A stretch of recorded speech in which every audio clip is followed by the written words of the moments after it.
Deputy Speaker, Honorable Moses Cheboy. They are saying that hopefully after the 10 minutes of the bell ringing that has given the members who are late for this session the time to slowly walk into the House, that hopefully after the 10 minutes, the numbers will have been achieved, about 50 members. Then the House business can start. This morning,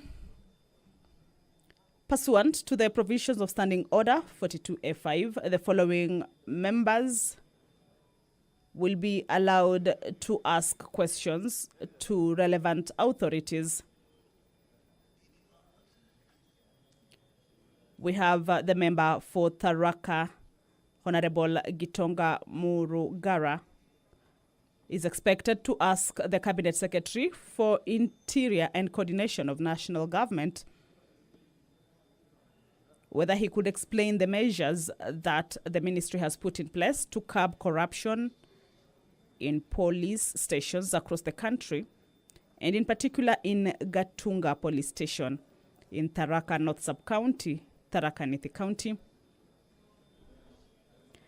Also, member for Tharaka will pose a question to the Cabinet Secretary for Interior and Coordination of National Government to tell what mechanisms the ministry has put in place to ensure that investigations are carried out and action taken against individual police officers, administrators, and other cadres of security personnel and management who engage in order, members, order. We still have not gotten the required. We are just short of it, so I am going to give another 5 minutes. The bell should ring for another 5 minutes.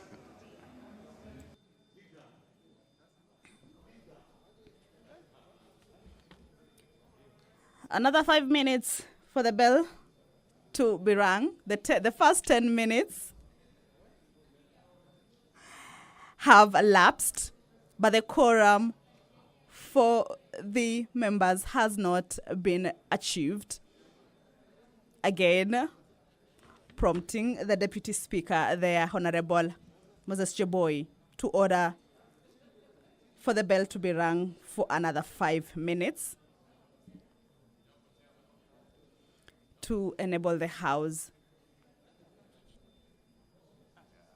reach the requisite numbers for the business to kick off this morning. According to the standing orders of the House, a quorum of the House or of a committee of the whole House shall be 50 members for the commencement of the House. So 50 members should be in the House before the session kicks off. And now that the business has not started, then that means members are less than 50 in the House this morning. And we shall keep waiting for the members to trickle into the House if the business for this morning is to kick off. And if there is not a quorum present when the chair is taken, at the time appointed for the meeting of the House, in this particular case, it was supposed to start at 9:30. Then the Speaker shall order for the bell to be rung for 10 minutes. And if no quorum is present at the expiration of the 10 minutes, the Speaker may direct that the bell be rung for a further 5 minutes. Standing orders continue to say that if there is still no quorum present after the second 5 minutes, the Speaker shall adjourn the House forthwith to the next sitting.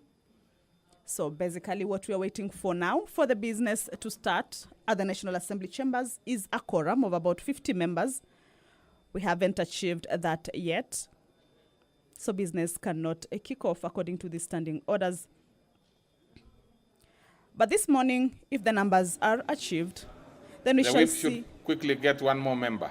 One more member, and then we are set. One more member is required for the requisite number of 50 members to be achieved. So there.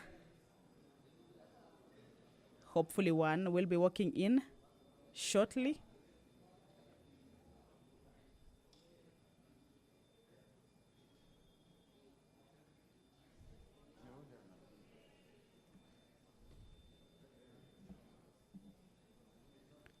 We are waiting for one member.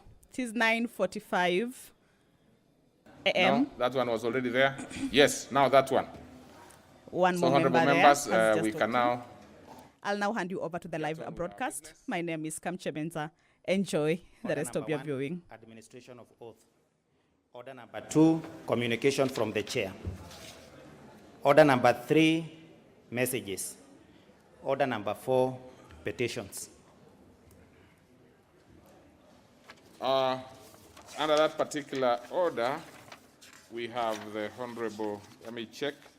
Kindly members, you can look at your order paper. You'll be able to see the notices of petitions. And the one to set us off is the Honorable Owen Bayer.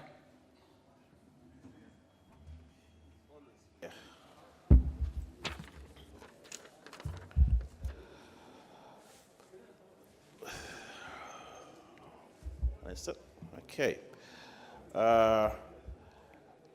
I, the undersigned, on behalf of the family of Mrs. Teresia Wambui Casey of Dabaso Ward in Kilifi North Constituency, draw the attention of the House to the following.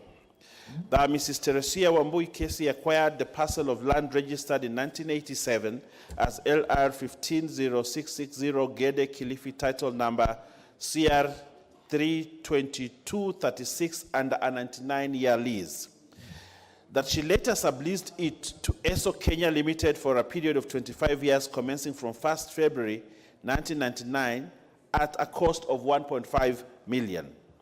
That in 1999, ESO Kenya Limited was sold out and its name changed to Mobile Kenya Limited, after which a sale agreement was signed by Mrs. Casey and the new proprietors, namely Libya Oil Kenya Limited, which she assumed was for the existing lease. That by then, ESO Kenya Limited had taken the lease title from her to enable them get approval for constructing a petrol station on the site. And the title deed is still in the custody of Libya Oil Kenya Limited, which is now referred to as Oil Libya Kenya Limited. That upon realizing that she had been shortchanged by Libya Oil Kenya Limited through reduction of sale price from Kenya shillings 7.5 million to Kenya shillings 3.8 million, and that the land was to be sold to the farm before expiry of the 25-year lease, Mrs. Casey changed her mind and declined to sell the land. That despite declining to sign the transfer of lease, she was shocked later on to find that from the Mombasa Land Registry that an irregular transfer had already been effected to Libya Oil Kenya Limited without her knowledge, using a forged signature to the effect that she was the transferor. That following her complaints, the registrar at Mombasa Land Registry issued a notice dated 4th of May 2017 requiring Oil Libya Kenya Limited to have Mrs. Casey reinstated as the registered owner, but the firm ignored the notice. That the matter was forwarded to the Director of Public Prosecution, who on 23rd March 2021 this year, recommended that the title be reinstated to Mrs. Casey, but the directive has not yet been effected.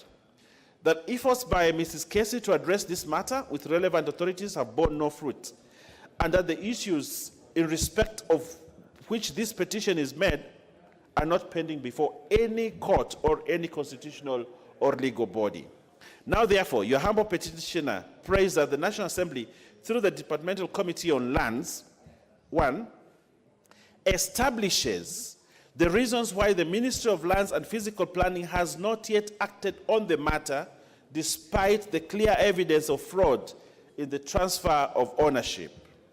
2, secures the invocation of Section 79(1) and 2 of the Land Registration Act 2012 by the Cabinet Secretary for Lands and Physical Planning in order to expunge the fraudulent entry from the records and reinstate the parcel of land registered as LR 150660 Gede Kilifi, title number CR 32236 to Mrs. Teresia Wambui Kesi, and makes any other recommendations it deems appropriate in the circumstance of this petition.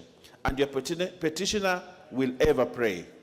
Thank you very much, Mr. Speaker. Thank you very much. And even as I refer to the relevant committee, first let me give the member from Beere, the Honorable Njagagwa Muriuki, who is actually represented today by the member for Tharaka, yes, to put forth his petition, and then we can give a few members to, raise issues on both. Right. Proceed, the Honorable Morogara.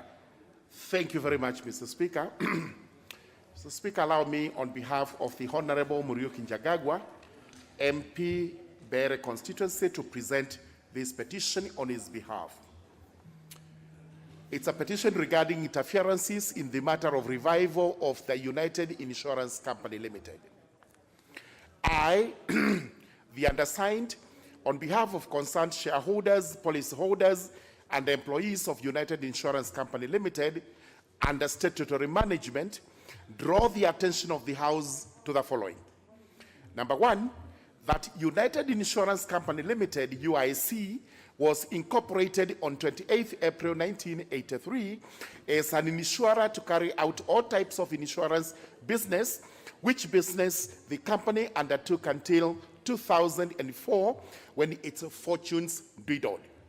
Number two, that in 2005, the Commissioner for Insurance put the company under statutory management and appointed Kenya Reinsurance Corporation, Kenya Re, as the statutory manager to facilitate the company's winding up. That following an audit of UIC, Kenya Re recommended its liquidation on account that the company was insolvent with an approximate value of 1.2 billion Kenya shillings in debt and unsettled claims, which it was incapable of settling. Number four, that shareholders disputed the findings by Kenya Re, which they accused of being conflicted and subjective because Kenya Re owed UIC about Kenya shillings 160 million. Number five, that subsequent to the shareholders' complaint, the court ordered an independent audit and Deloitte Kenya was appointed to conduct the audit. Number six, that contrary to the findings by Kenya Re, the audit by Deloitte established that UIC was indeed solvent by approximately Kenya shillings 1.3 billion, hence it could be revived. That following the High Court's nullification of Kenya Re's statutory management, the Commissioner for Insurance appointed Mr. Evanson Munene Waruyu as the new statutory manager in 2014. That a subsequent audit conducted by the new statutory manager reaffirmed the findings of Deloitte that UIC was solvent, hence it was not necessary to liquidate it as previously recommended by Kenya Re. That on the strength of the positive audit returns by Deloitte and Mr. Evanson Munene Waruyu, the company's shareholders and the statutory manager agreed on a joint settlement proposal on statutory management to the effect that the company was capable of being revived and its liquidity enhanced through careful partial disposal of its assets. That a roadmap for reviving the company was developed through a joint proposal on a revival strategy for UIC, which was adopted in court, and a settlement committee consisting of the receiver manager and the representatives of claimants, service providers, staff, and shareholders. That in January 2021, the Solicitor General, having noted that the company could be revived, advised that the Insurance Regulatory Authority facilitates the Claims Settlement Committee to execute its functions as ordered by the court on 8th March 2018. That in total disregard of the revival strategy, recommendations by successive statutory managers that the company can be revived, the advisory by Solicitor General, and the court orders, the Insurance Regulatory Authority, IRA, has been persistently pursuing the winding up course to liquidate the company. That in unclear circumstances, perceived as frustration of justice. On 3 occasions, 3 judges to whom relief had been sought have recused themselves at very critical stages of the case, in some instances barely 6 days to the judgment day. That the interference by IRA and treachery by the judges has held the matter in abeyance for over 20 years at the expense of shareholders, employees, and policyholders who are suffering, since some of them were dependent on the insurance for medical cover. That continued delay in reviving UIC company is a gross violation of the rights of the company's shareholders, policyholders, and employees' rights to a fair hearing. That efforts by the petitioners to have their plight addressed by the Insurance Regulatory Authority and the courts have not yielded any satisfactory response. Therefore, your humble petitioners pray for the intervention of this House through the Departmental Committee on Finance and National Planning to, number 1, inquire into the circumstances under which the Insurance Regulatory Authority and the Commissioner for Insurance have, for the almost 20 years, disregarded the recommendations to revive the United Insurance Company Limited, persistently refused to facilitate the Claims Settlement Committee to execute the joint proposal on revival strategy, and they persistently pursued winding up clause to liquidate the company. Number 2, inquire into alleged interference and abuse of office by the successive commissioners of insurance in the matter of the revival of United Insurance Company Limited with a view to recommending appropriate action. Number 3, inquires into alleged irregular disposal of assets of United Insurance Company Limited, particularly United Tower, under unclear circumstances with a view to reverting the property to the company and recommending prosecution of those found culpable. Number 4, recommend that the Insurance Regulatory Authority immediately ceases any further winding up proceedings with respect to United Insurance Company Limited and the fast tracks the revival of the company. And number 5, recommend any other relief it deems fit in order to safeguard the petitioner's rights. And your petitioner will ever pray. Presented by me on behalf of Honorable Muriuki Njagagwa. Thank you. Very well. I think it's fair enough. Honorable Njagagwa had informed me that he would want his immediate senior to present it on his behalf, and a neighbor too at home.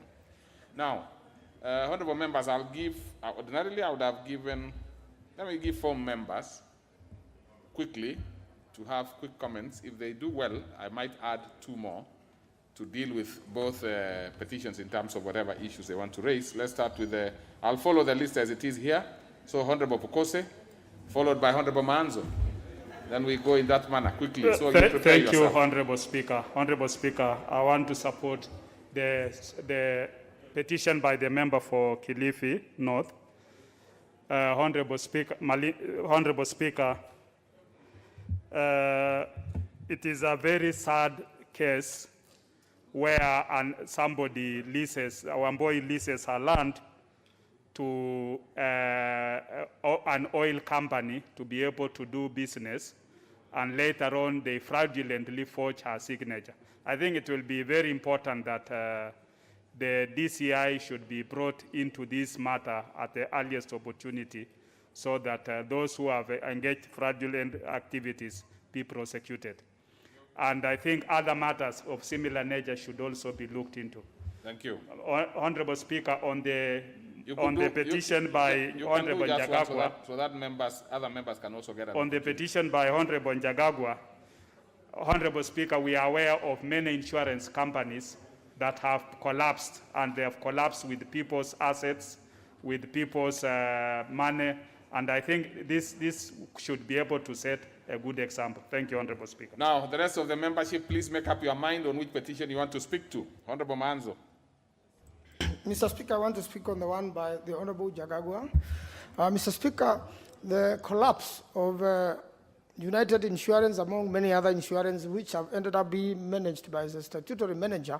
In a lot of times, the statutory manager, instead of managing the company to success, have mismanaged them into liquidation. And in the case of United Insurance Company, it is clear that by its asset, it was very liquid, and in the first place, it should never have been sent to the statutory manager. It was a decision which was erroneous, Mr. Speaker. I really want to urge the committee to move very fast and urgently, Mr. Speaker, owing to the fact that we are nearing elections, so that this company, which owes a lot of people money, including myself, can be able to stabilize and be able to pay those people who lost their money there. I thank you, Mr. Speaker. The Honorable Dawood. Thank you, Mr. Speaker. Mr. Speaker, I want to comment on the first petition by Honorable Owen Baya. Mr. Speaker, it's regarding oil Libya. And Mr. Speaker, I would want to say I've been a dealer for the family has been a dealer for oil Libya for 50 years. And I even have a property which I've leased to oil Libya, but I was never aware this kind of thing could happen, because what normally happens is any oil company, when they lease a station from you, they keep the title for 20 years, and they're doing it every 5 years.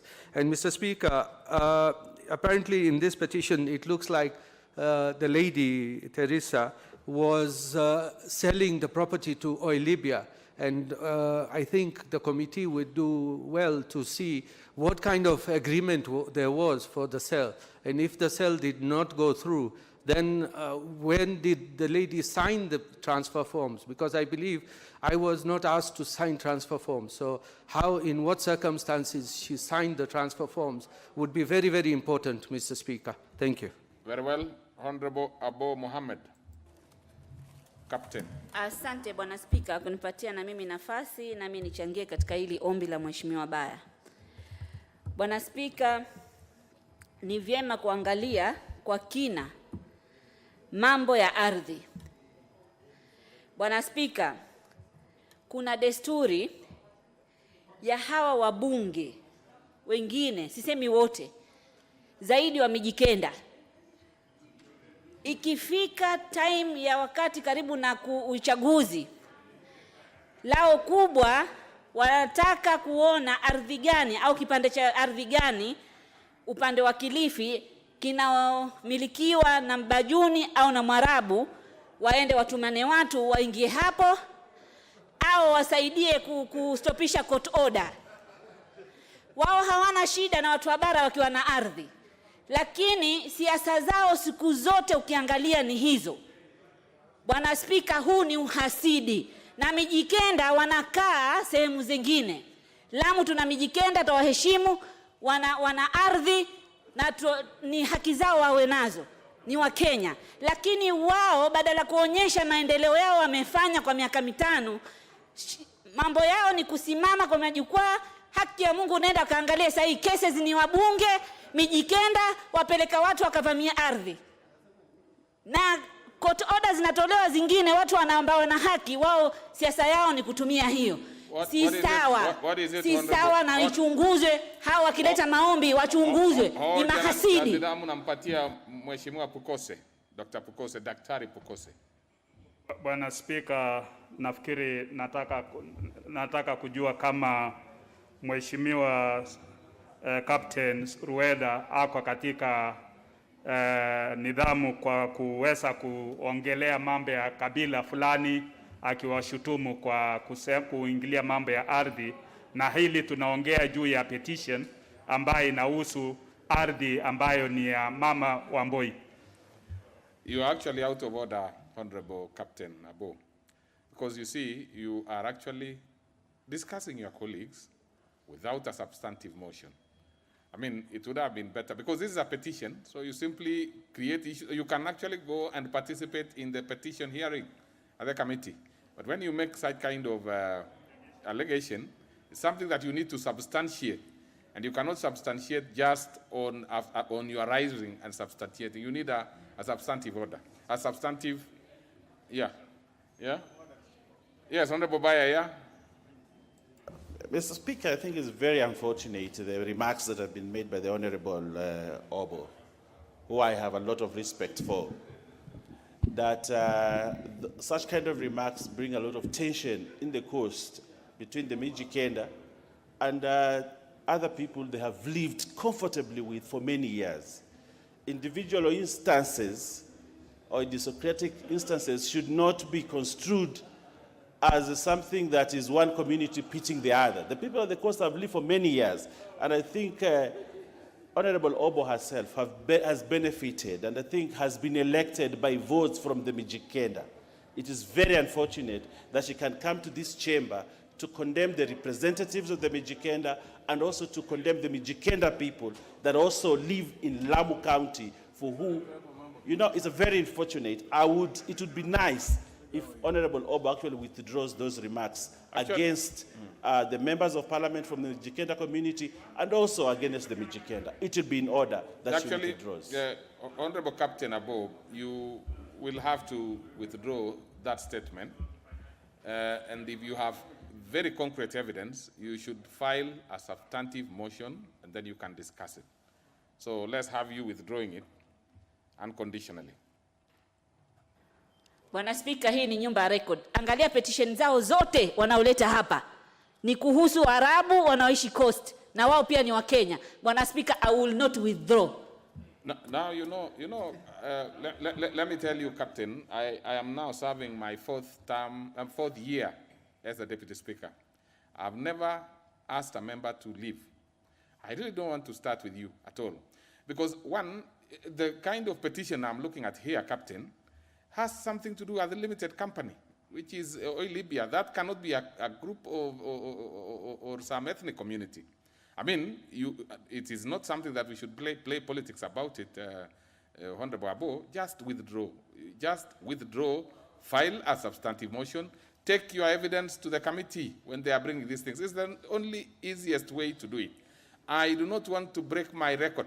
Please, you will have to withdraw. Bwana Spika, mimi nakuheshimu sana, lakini nikiwithdraw itamaanisha sivyo wanavyofanya kina Honbaya. It is not about kama wanafanya ama hawafanyi. It is about the procedure you are using to raise that matter. It's the procedure. I do not know whether it is happening or not, but as far as I'm concerned, if you want to discuss any member here, you have to have a substantive motion. It is in your standing orders. So you are not withdrawing the fact that one member or the other has not done this. You are actually withdrawing because you have raised it, and in any case, you are actually giving a sweeping statement about a big group of members. I do not think you want to go that direction. I don't think you want to go that direction because in this August House, we respect each other. And by the way, you have nothing to lose by withdrawing and apologize. You have nothing to lose.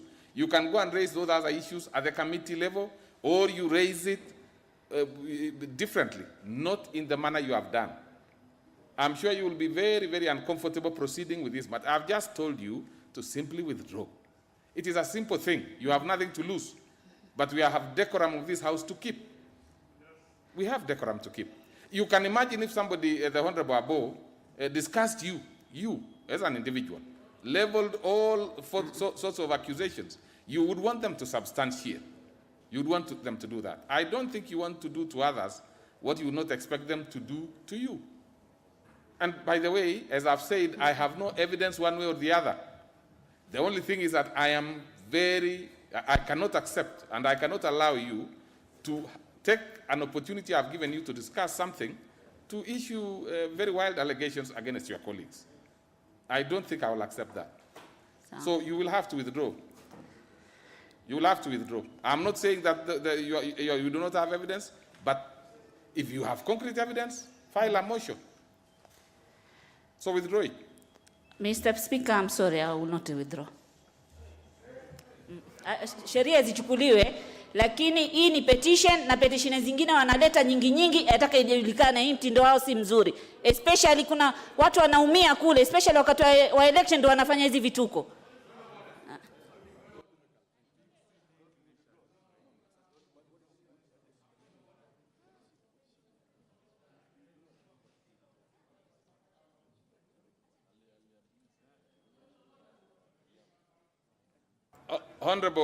Honorable Dr. Wamalwa, you talk on that, but I am giving the Honorable Abo the last opportunity to withdraw. But Honorable Wamalwa, you can say what you want to say as I give her an opportunity to think through. You see, there is no heroism in this house. And you cannot be a hero by castigating a community. Honorable Dr. Wamalwa. Thank you, Mr. Speaker. Mr. Speaker, Honorable Captain has been picking up very well as a first-time member of Parliament. And one of the standing orders stipulates, Mr. Speaker, when you speak Kiswahili, you maintain Kiswahili. When you speak English, you retain English. She's been speaking Kiswahili and she's been mixing with English. Already that, Mr. Speaker, is not acceptable. Secondly, Mr. Speaker, this is a house of records, decorum, and when the Speaker makes a pronouncement, it has to be followed to the letter. Maybe she's not aware about the repercussions. So humbly, and we're not here to do populist statements or whatever, we must respect as a colleague, but if you have evidence, you can file a substantive motion. And that is in order with traditions of this house. So I'm humbly requesting, and she's been my very good student, to withdraw so that we don't go into problems. I thank you. Well, first of all, so that you can be sure, the Honorable Abo, that whatever you have said will be of no consequences, I will first of all expunge the entire of your contribution from Hansard. That is the order that first I give.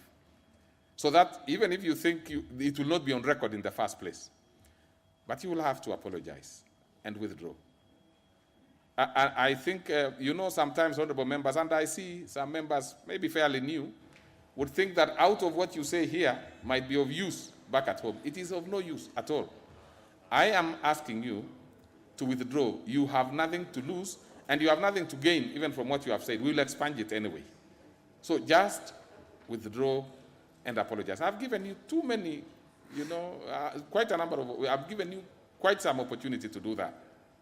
Now, just do it because we don't want to waste our time with what is on the floor. Now, we have other businesses to deal with. Mr. Speaker, Bwana Speaker, mimi sijataja jina la mbunge yoyote hapa ndani. Nashangaa napewa hizi hukumu. It would have been better if you had even mentioned names. It would have even been slightly better. Now you have given a blanket accusation of a community or a community of members here. That is worse. That is worse. Unless you do not know what Mijikenda means. You know it is a community. I thought you are from Coast yourself. And really, I think I'm engaging you unnecessarily. Just withdraw, or I take the decision I've made, I'm going to make it very quickly. Really, I don't think we need to waste time on that. Nimesema waziwazi si wote. It does not matter. It does not matter. You did not say that. What I've just said is that you need to withdraw. I have not thought that you are that difficult. Really, you don't look that difficult. Just withdraw. I don't want to take any, I would be very, very reluctant to take any step that I want to take. Please, just withdraw. Nitaleta ushahidi. Niko tayari kuleta ushahidi. I'm not interested in that. You will prepare the motion that will create those evidences that you want to bring. You will have an opportunity, but in the meantime, just withdraw. And then you can bring your evidence substantively. Just withdraw. Just withdraw. Just withdraw. Just withdraw, Captain Abo. Just withdraw.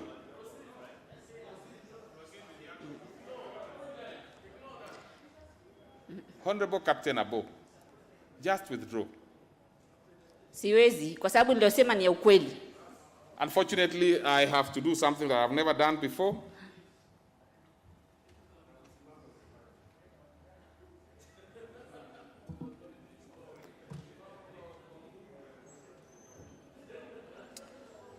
Captain Abo. Yes. Just withdraw. The consequences are not very good.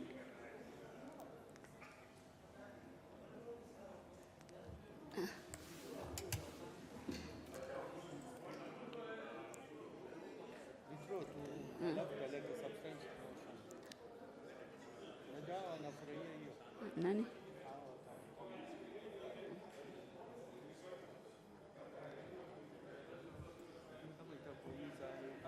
Itaniumiza, sitaki. Amezidi hao.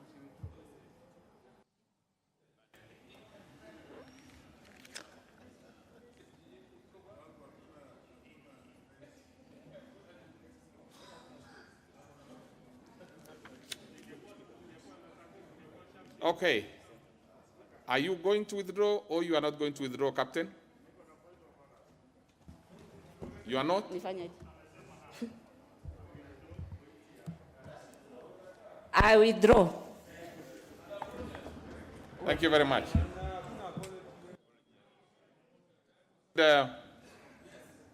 Let's have a last one, Honorable Kalasinga, on this one, and then. Thank you very much. Mr. Speaker, I actually want to comment on the United Insurance Limited petition. Mr. Speaker, it is not good to declare a price of an ox or an insurance that holds money for the shareholders. Mr. Speaker, the Kenya Re first owes this some money. It's very bad to wind up maybe for its own interest. So, Mr. Speaker, I support the petition. Thank you. Thank you. So, next order.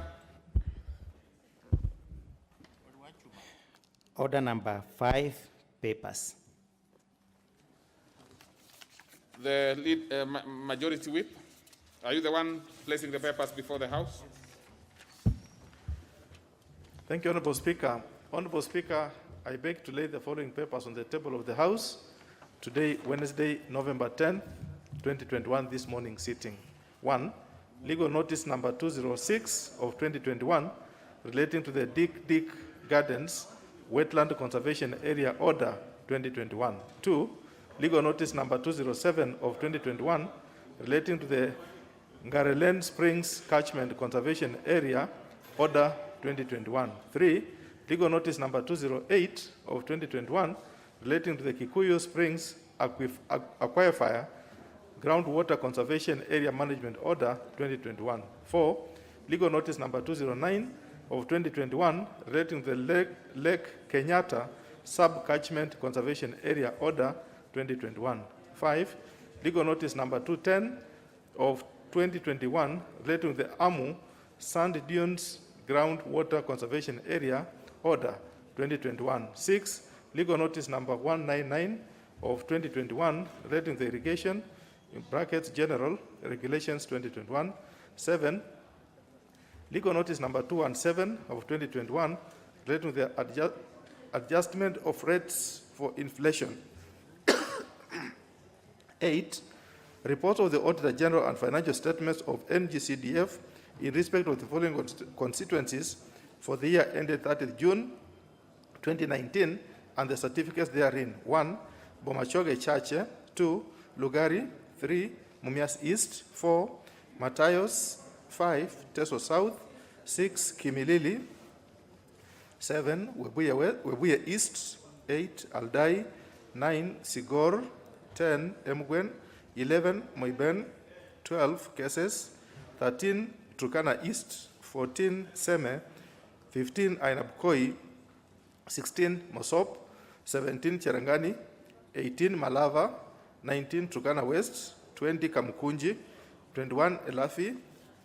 22. Kieni. 23. Ganse. 24. Butula. 25. Marakwet West. Thank you, Honorable Speaker. Very well. Next order. Order number 6, notices of motion. Order number 7, questions and statements. Under this particular order, we will start with the ordinary questions. Leading us off is a member for Tharaka. You see, Honorable Member for Tharaka, you would get a little confused if you do not keep social distanced protocols. And you understand what I'm talking about. Absolutely. Absolutely. Yes, I don't. So proceed, please. Sorry. I was in the great discussion with the woman representative of my county of extremely serious matters pertaining to Tharaka Nithi County. Thank you, Mr. Speaker. Allow me to ask question number 446 of 2021, directed to the Cabinet Secretary for Interior and Coordination of National Government. Number 1, could the Cabinet Secretary explain the measures that the ministry has put in place to curb corruption in police stations across the country, and in particular in the Gatunga Police Station in the Tharaka North Sub-County of Tharaka Nithi County? Number 2, what mechanism has the ministry put in place to ensure that investigations are carried out and action taken against individual police officers, administrators, and other cadres of security personnel and management who engage in corruption in the country, and in particular in the said police station? Thank you, Mr. Speaker. Very well, that one will be replied to before the Departmental Committee on Administration and National Security. Next is the member for Kajiado North, the Honorable Manje.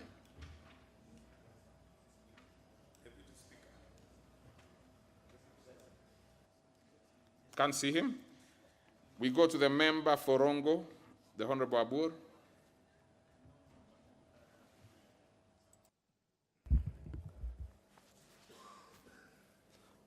Thank you, Mr. Speaker.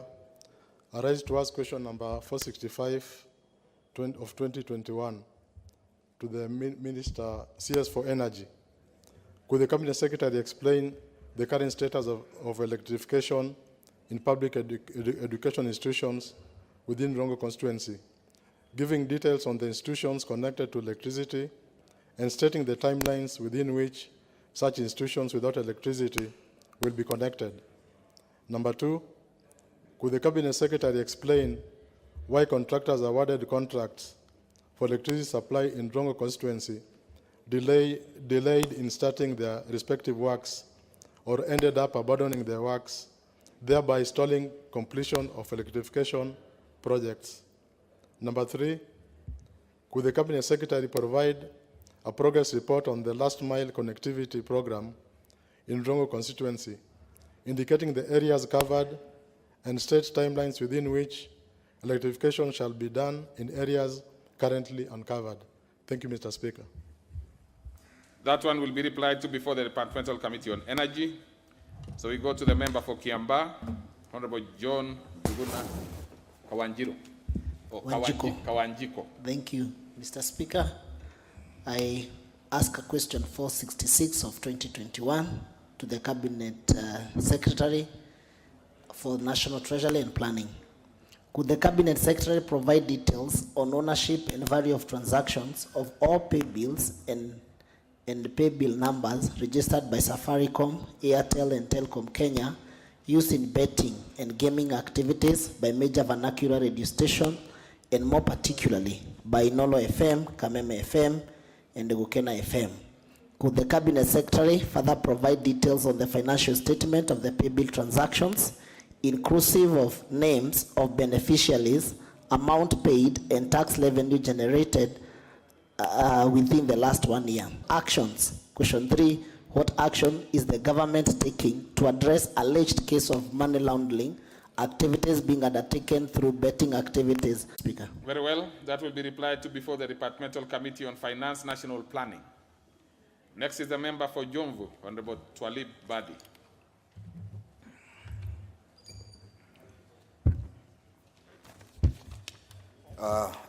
Thank you, Mr. Speaker. Mr. Speaker, I raise to ask question number 467 of 2021 to the Cabinet Secretary for Lands. Question number 1, Mr. Speaker, could the Cabinet Secretary explain the reason behind the sudden blockage of Maganda Road CR number 68111 in Jomvu constituency, despite the road having served the public for over 60 years? Question number 2, Mr. Speaker, under what circumstances has the blockage been undertaken and a wall erected with notwithstanding the fact that the road lies on public land LR number 3851 V1/MN, Mr. Speaker.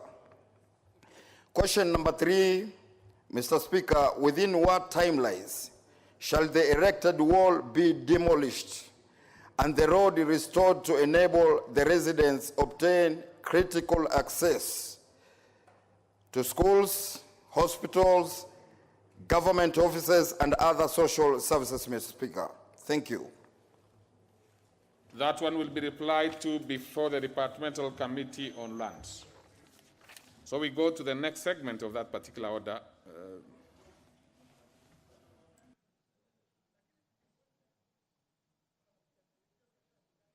Okay. What is it, the Honorable? Yes, proceed. I'm trying to locate you. Mr. Speaker, this is in reference to the question by the member for Kiambaa. I have noticed that this question has been asked in the recent time. This is the third time. The first question was committed to the Committee on Information Technology, Information, Communication and Innovation. And then the second question, similar content, was also committed to the Finance and Planning Committee. And now my good friend, member for Kiambaa, has brought it. Mr. Speaker, I think you need to give direction because we must have a particular time frame under which a matter is supposed to be addressed in this House, so that we don't confuse the committees and we also don't confuse the responding government agencies. Because I'm sure the matter, I sit in the ICT committee, and I'm aware that this matter is before us. And again, the same content is being directed to Finance and Planning Committee. So we need direction for consistency and efficiency in addressing questions in this House. Actually, you may have raised an extremely important concern, but unfortunately, I do not have full details for now. So probably the first thing is for us to get to know whether really the content of the question raised by other members previously are the same as this one done by the Honorable Member for Kiambaa. If that be the case, of course, we will have to take some administrative measures to make sure that the questions that are asked must not be similar. No, must not be the same. They could be similar, but cannot be the same. Because, like, for example, if you are asking a question about electricity, you could be doing the same question very similar to the one done by your colleague member here, but it is specific to your own case. So we'll want to see what the issues are. Probably want to know the 3 questions and have a look at them, then make a decision on it. But in terms of what you raised about the timelines, that's also another genuine concern. I know some of the committees have a handful, so it's a bit difficult for them to process them quickly. I note, for example, the Departmental Committee on Security and on Administration and National Security having too much, sometimes education, and others. So we'll want to see whether it's a question of the fact that the committee are being slow on it or that they have too much work. So we will sort out that one in due course. But in the meantime, I had not made a decision on what to do with the question by Manje. I order that it be deferred and be brought another time. So we go to the next order. Oh, the second segment, sorry, statements. Now we have 2 statement requests by, first, the Honorable Wilson Sosion, and secondly, by the Honorable Florence Mutua. I hope each of them will be brief so that we can dispense of this quickly. Honorable Sosion, is he in the House? Don't seem to see him. Very interesting because he hardly misses sessions here. But then we'll defy it. Let's have the Honorable Florence. I defy it because I consider it an extremely important issue. Thank you. Which touches on the school unrests in the country. That one we can do it in the afternoon because it's something that is urgent. So we will have Sosion notified so that he can quickly bring that statement. Fortunately, I see him walking in. Proceed, Honorable Florence. Thank you, Mr. Speaker. Honorable Speaker, pursuant to the provisions of Standing Order 44-2C, I wish to request for a statement from the chairperson of the Departmental Committee on Trade, Industry and Cooperatives regarding confinement of a consignment of fish on transit by Ugandan authorities on 2nd and 3rd October 2021. Honorable Speaker, the USA Kenya Cross-Border Fish Market Management Unit is a fish market infrastructure comprising of more than 2,000 smallholder traders who source for fish from Lake Turkana and sell to local markets and export the surplus to the Democratic Republic of Congo, DRC. On 2nd and 3rd October 2021, at the Mpondwe border point along the Ugandan-DRC border, 4 trucks loaded with salt fish valued at 40 million Kenya shillings on transit to DRC were intercepted and detained by the authorities. The consignment was later taken to Entebbe, Uganda, despite complying with all cross-border trade and customs requirements.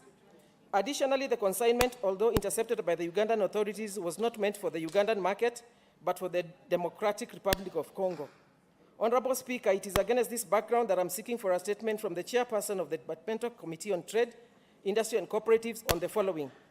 1, what steps is the Cabinet Secretary for Industrialization, Trade and Enterprise Development taking to ensure that the Busia Kenya Cross-Border Fish Market Management Unit consignment is secured and released without delay to avert further losses? Could the ministry consider compensating the traders for the loss of revenue? And finally, considering that this is not the first incident involving fish detainment, could the ministry urgently engage with our Ugandan counterparts to avert such incidents in future? Thank you, Mr. Speaker.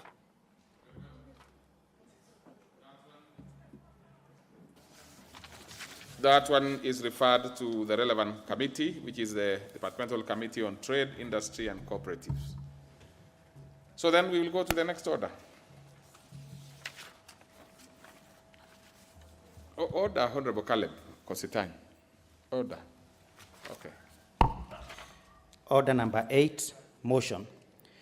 Report of the Committee of the Whole House on the Sugar Bill, National Assembly Bill number 68 of 2019. Question to be put and third reading. We probably will not do that now. We will bring it back in the afternoon and dispense with it. So we'll go to the next order. Order number 9, the Employment Amendment number 2 Bill, National Assembly Bill number 79 of 2019. Second reading, resumption of debate. Honorable members, on this particular one, we have 35 minutes. I know quite a number of members had spoken to this, so please, those members who would want to contribute, please press the intervention slot so that I'm able to know that you have not contributed before, therefore you want to speak to it. Otherwise, then I'll call the, so we'll have, which members want to speak to this? I consider that by the fact that the Honorable Wanyonyi, you want to speak to this, you have not spoken before? Mr. Speaker, I think I was on the floor when I was contributing this. Just a minute so that we confirm. The Honorable Mbaka had a balance of 9 minutes. Now, is she in the House and is interested in contributing further to this? I do not see her, so we proceed with Honorable Wanyonyi. Mr. Speaker, I think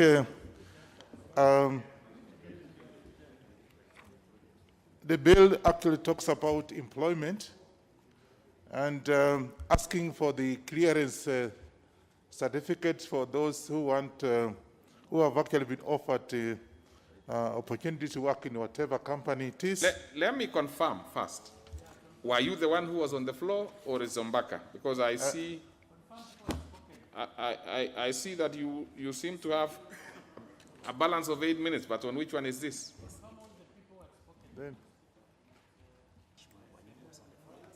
Yes, actually it's you who had the floor. So you have 8 minutes, and you have taken one already. Oh, no. The Speaker being unfair to me, but I will take it what you are saying. Mr. Speaker, I want to agree with this bill that at least the employer must be able to get the clearance certificate for whoever has been, the employer must be able to get a certificate of clearance from whoever is he does to employ. Because, Mr. Speaker, as you know, the character of some of these people around, and let's get the truth, most of the people you see around here, the Speaker, have turned into rocks. Some of them into smoking, banking, and other things.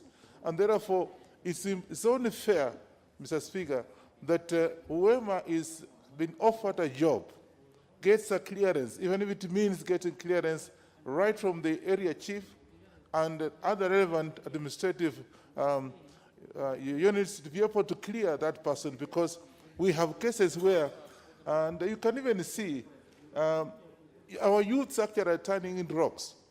And if you just let it go like that, you can get some youths who can actually cause problem with the company. And therefore, I want to, Mr. Speaker, can I be protected from my colleagues who are making noise? I can't hear them. Well, protection granted, but you are well aware that members don't make noise. Sometimes they consult in higher decibels. I'm sure you've been here long enough to know that. Yes, so I Mr. Speaker, from your neighbor. Basically, I am agreeing that employers must get a clearance certificate.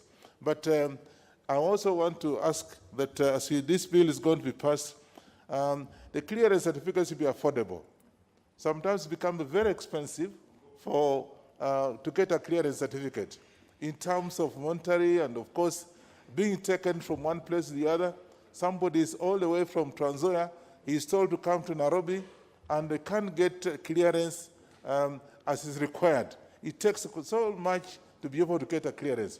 So I suggest that as we pass this bill, let's make it mandatory that I think it takes the shortest time possible to get a clearance certificate, so that we should try to turn up the employment and get economic activities going on, because if we don't have people employed, of course, what happens is that some of them are turning into crooks and stealing or what have you, robbery with violence, because they have to live.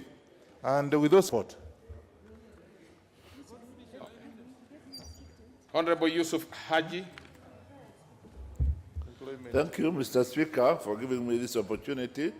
I stand to oppose this because by asking for clearance certificate from people who have not been employed before and just got a job, that is to increase the channels of corruption further. Even things like certificate of good conduct, how do you expect somebody who has never been employed, who has left university and has been tamarking for many years, all of a sudden there is an opportunity for him or her, and then he or her is being told, go and get this paper and that paper, and all these papers cost money. And all these papers, again, is an avenue for more corruption. And as we know very well today, corruption in the employment cycles have increased so much. And by bringing some other stringent measures, such as asking for clearance certificate, I think that we are opening the door or doors for more corruption, and I'm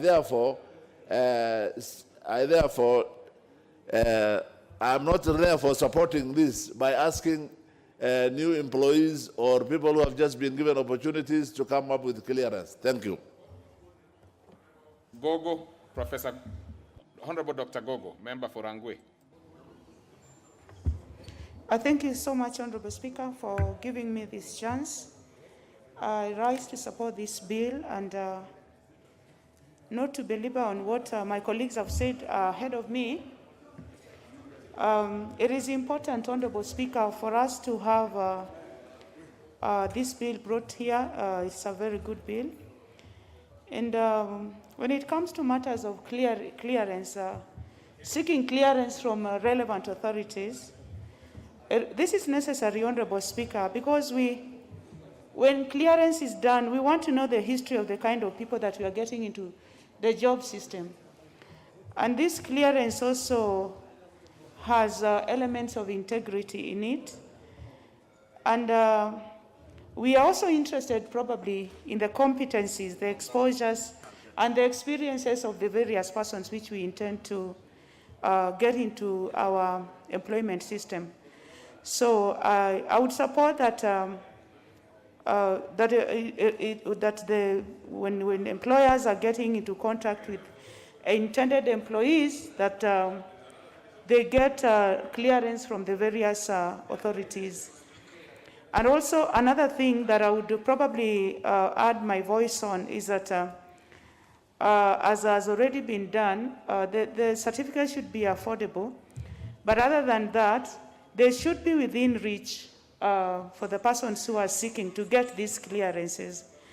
The challenge at times is that our people, especially the young people, they have to walk up and down, seeking clearance from the various authorities.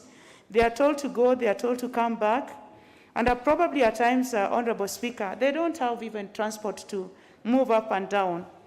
So if this could be done at the sub-county level, then I should think that would help in mitigating the suffering that the jobless persons, so people who intend to move from one employment to another, go through. We also should make it as workable as possible in reducing the time of the clearance. We should have systems that are efficient enough to process this clearance quick enough to improve, to remove anxiety from the intended persons who are seeking to be employed. Upon granting employment, it is also necessary that the employer still goes on to do background checks, Honorable Speaker, on the persons, because people are normally put on probation. So it is still important that the people who have given the employment still do background checks on the employees, so that we do not have, especially in the house labor market, at times we employ our house helps and they turn out to be adversaries of the houses that they support.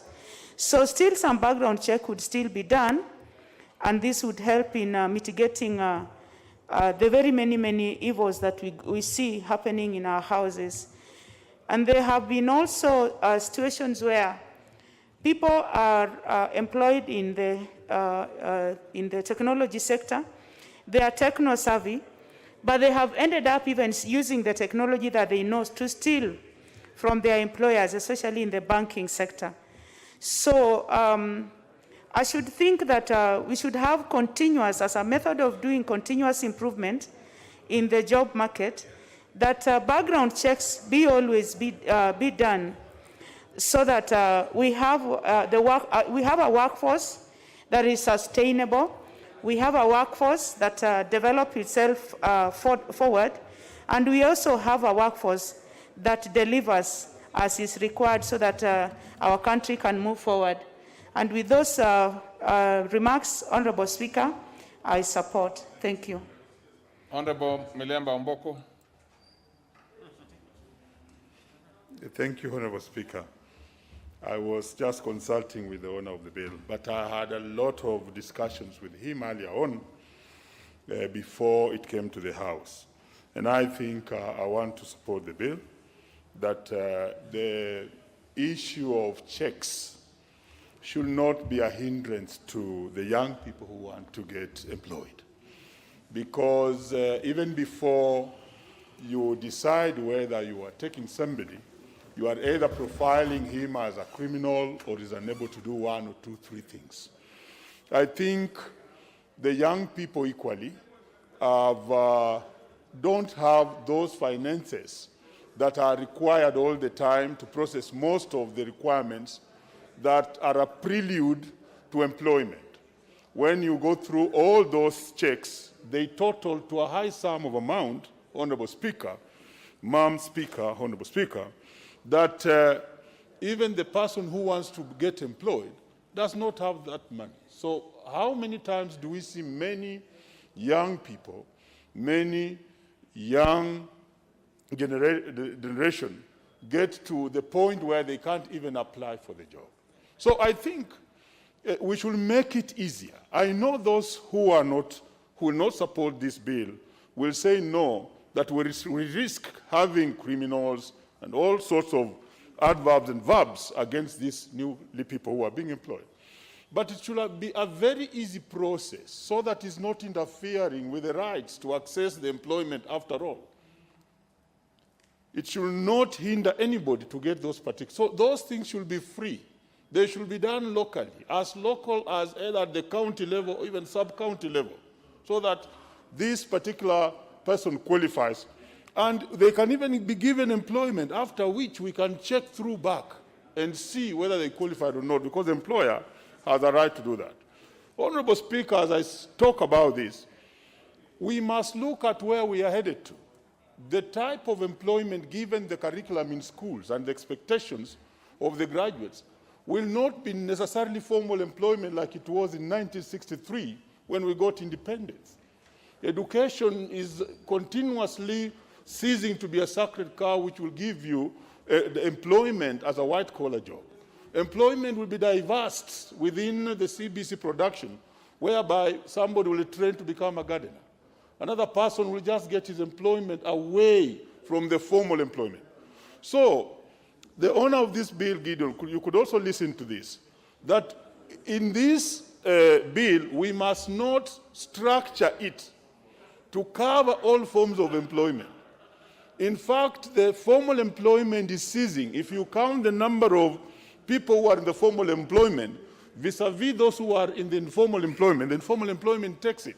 So where we are headed to, it will be more of self-employment.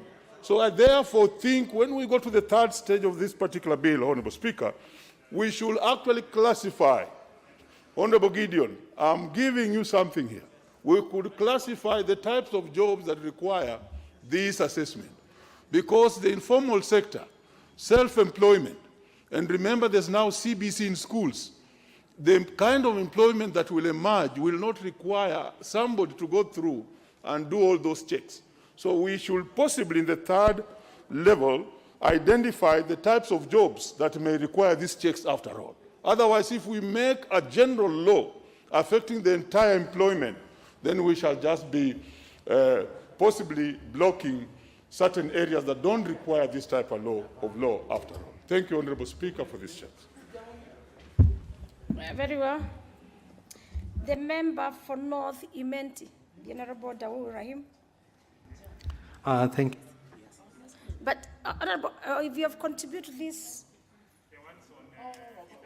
yes, you're on intervention. I just want to know what is happening. You are on intervention. What is your point of intervention?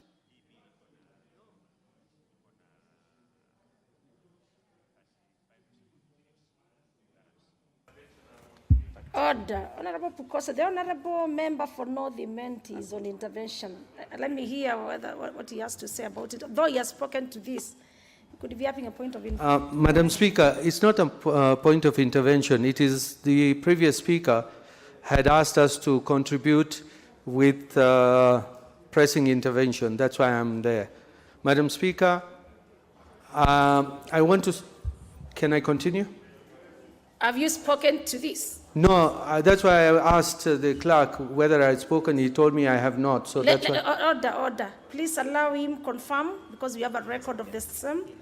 And the clerk is with me, and is stating that from the records, you've spoken to the Employment Amendment. If I have number spoken, 2 then bill. I'm okay. Yes, National Assembly Bill number 79 of 2019, and it's on record. So for this matter, let me have the member for Matayos. The member for Matayos, Honorable Odanga. Thank you, Honorable Speaker. I want to start by supporting this bill, the Employment Amendment Bill number 2.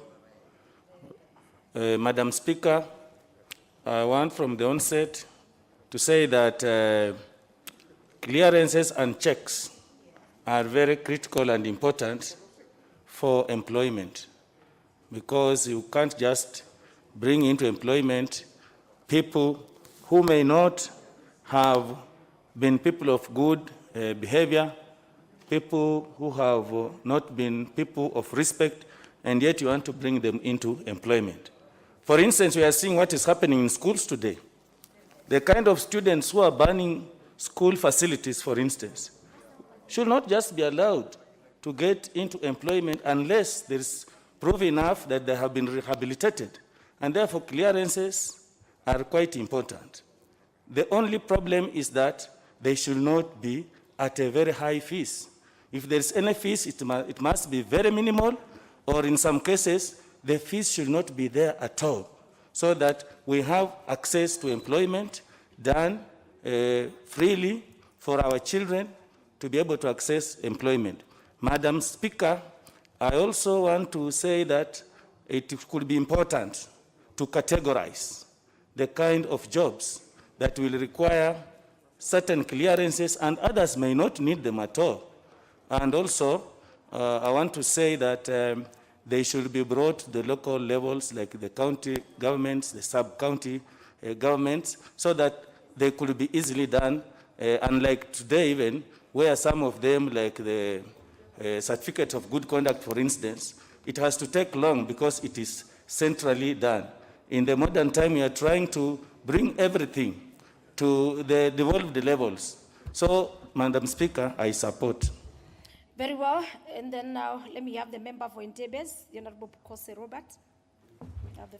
Thank you, Madam Speaker, for allowing me to contribute to this bill by Honorable Gideon Keter. Having listened to the speakers, Honorable Speaker, I realized that maybe we might not be on the same page.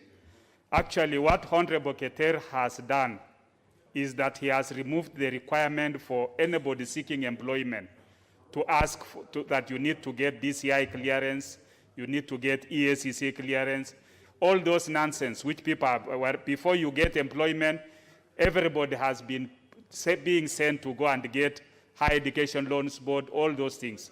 I think it is something that has made it very difficult for those seeking for jobs to apply. What Honorable Keter has done is that he has made it that once you have been offered employment, now that is the stage at which you can be able to do your background check. Yeah? But you see, you'll find that so many people have been doing, when you are applying for employment, you do all that, but where does that money go? Even for the Higher Education Loans Board, does it go back to the Higher Education Loans Board? Does it, the other one go to the DCI? Does it add any value to that? Kenyans have gone through a lot of suffering because for anybody seeking employment, you must get DCI clearance, you must get all this, and after you've done all that, you don't get the job. So what Honorable Keter is doing is that those who have gotten offer for the job, now, once you've been offered the job, you can now be, your employer can do the background check on you to establish whether do you have any criminal problem, you owe Higher Education Loans Board money. Can we give your name to the Higher Education Loans Board so that you can start being deducted? You owe some money for Lisa and for whatever. Now some money can be cut from that. I think this is something this is progressive. And Madam Speaker, I think we need to also look at the way of making Kenyans get even national identity cards in a very simple way. Because currently, many youths have even not been able to register as voters because their national identity cards are processing. The process is so tedious, it is very complicated. You go there, somebody asks you for your totem. Now, the younger generation do not know even which clan they belong to, which are their animal totems, and those kinds of things. Even the one asking you does not know his or totem, does not know which clan he belongs to. Why are we subjecting Kenyans to all those very difficult things? I think it's a high time that with improved technology, people should be able to access and get identity cards in a very simple way. where you are able to log into the computer and process your ID card, even your birth certificate in a more simpler way, so that many Kenyans can be able to access the necessary services. Because after somebody has completed, is 18 years, has completed school, now you start the process of getting ID. The process of getting identity cards takes almost 1 year to 2 years to 3 years in some of the places. There are people even in Endebess who applied for their IDs in 2019, and up to today, those IDs have not been given to them. And you can imagine the challenges they are going through in terms of looking for employment, in terms of even accessing higher education loans, but if you are a university student.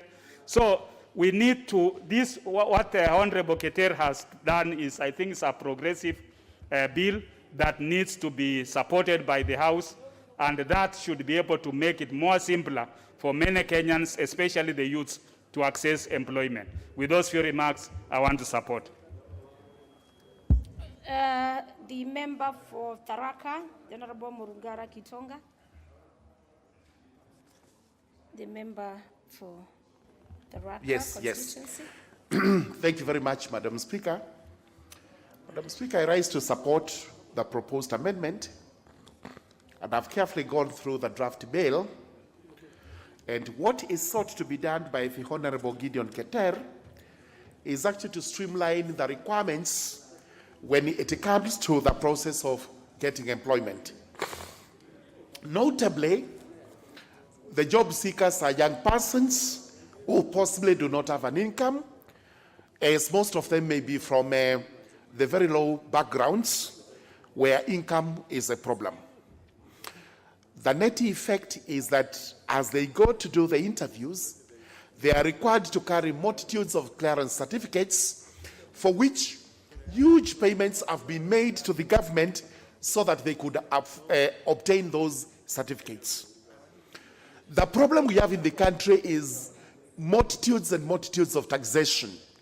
Everybody, including one who is not employed, is actually paying taxes, because these monies that we pay towards clearance certificates are actually forms of taxation so that the government can raise revenue. I think this is the wrong way of raising revenue, and in my view, the process that has been proposed here is actually what is acceptable to the country and also for the good of the people. Number one, for those who go for interviews, need not carry any clearance certificate where payment is required. It means that you simply carry documents that you got from inception, including school certificates, living certificates, birth certificates, and such other simple documents. However, because of track record, and especially as societies change, as an employer intends to offer a contract of employment to an employee, it now becomes important to conduct a background check. And this is where those certificates that require payment are now to be produced. And because employment is being offered, and there are many ways of obtaining this, including advancing the monies to the intended employees, then the employees can now produce the certificates to show that they have good conduct, that they've not been corrupt, that they've not failed to pay their loans, or they have not failed to comply with any other statutory requirement. That is actually what would be good law. I therefore support the proposed amendment.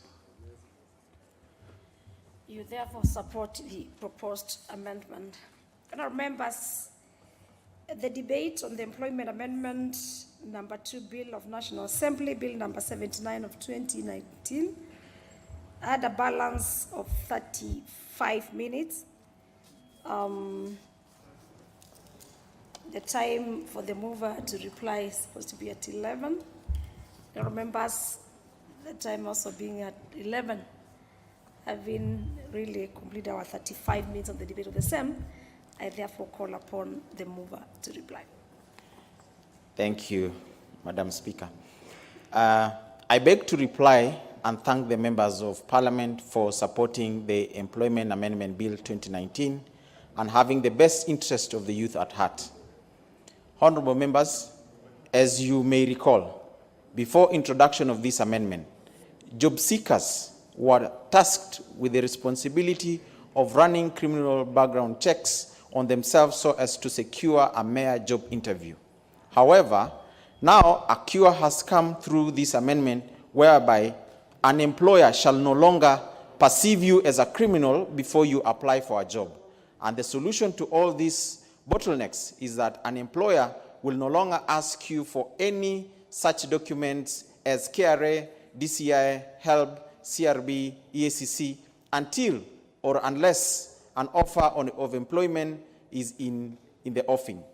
Honorable Speaker, I have noted that members have shown great interest on this bill. As it moves to the next stage, be rest assured that your suggestion and considerations and recommendation will be given utmost consideration.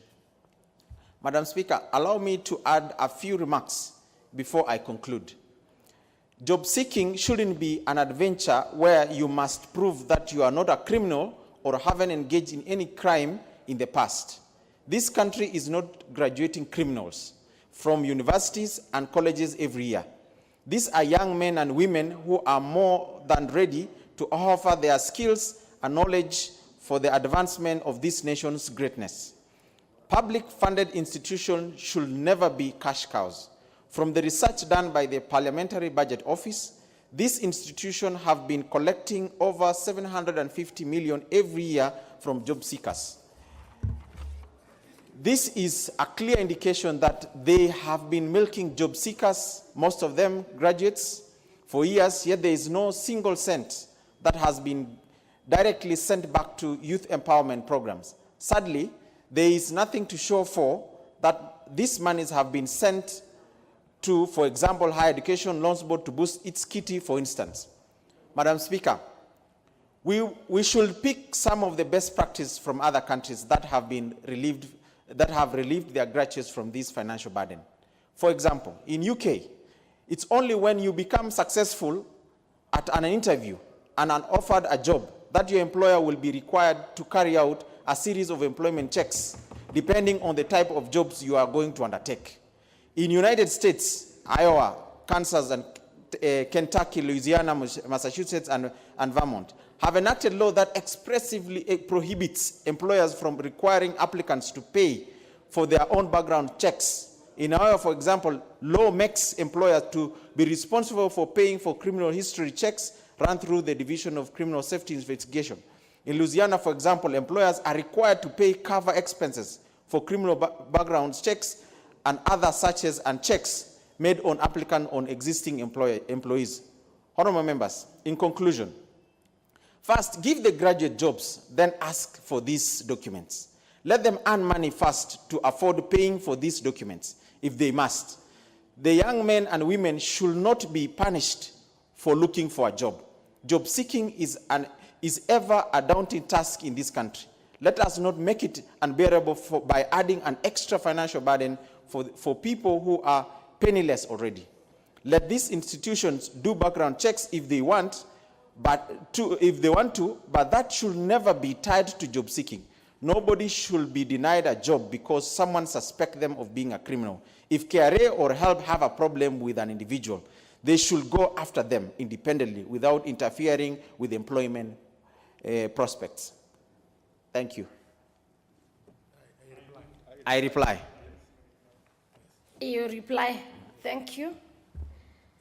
Members, having the bill debated, moved and replied, the House is not properly constituted for us to be able to put the question, and I have ordered that the question on the Employment Amendment Bill, National Assembly Bill number 79 of 2019 be deferred. Next order. Order number 10, the Pensions Amendment Bill, National Assembly Bill number 26 of 2020, second reading. Let us have the Honorable Didmas Barasa, MP, move the second reading.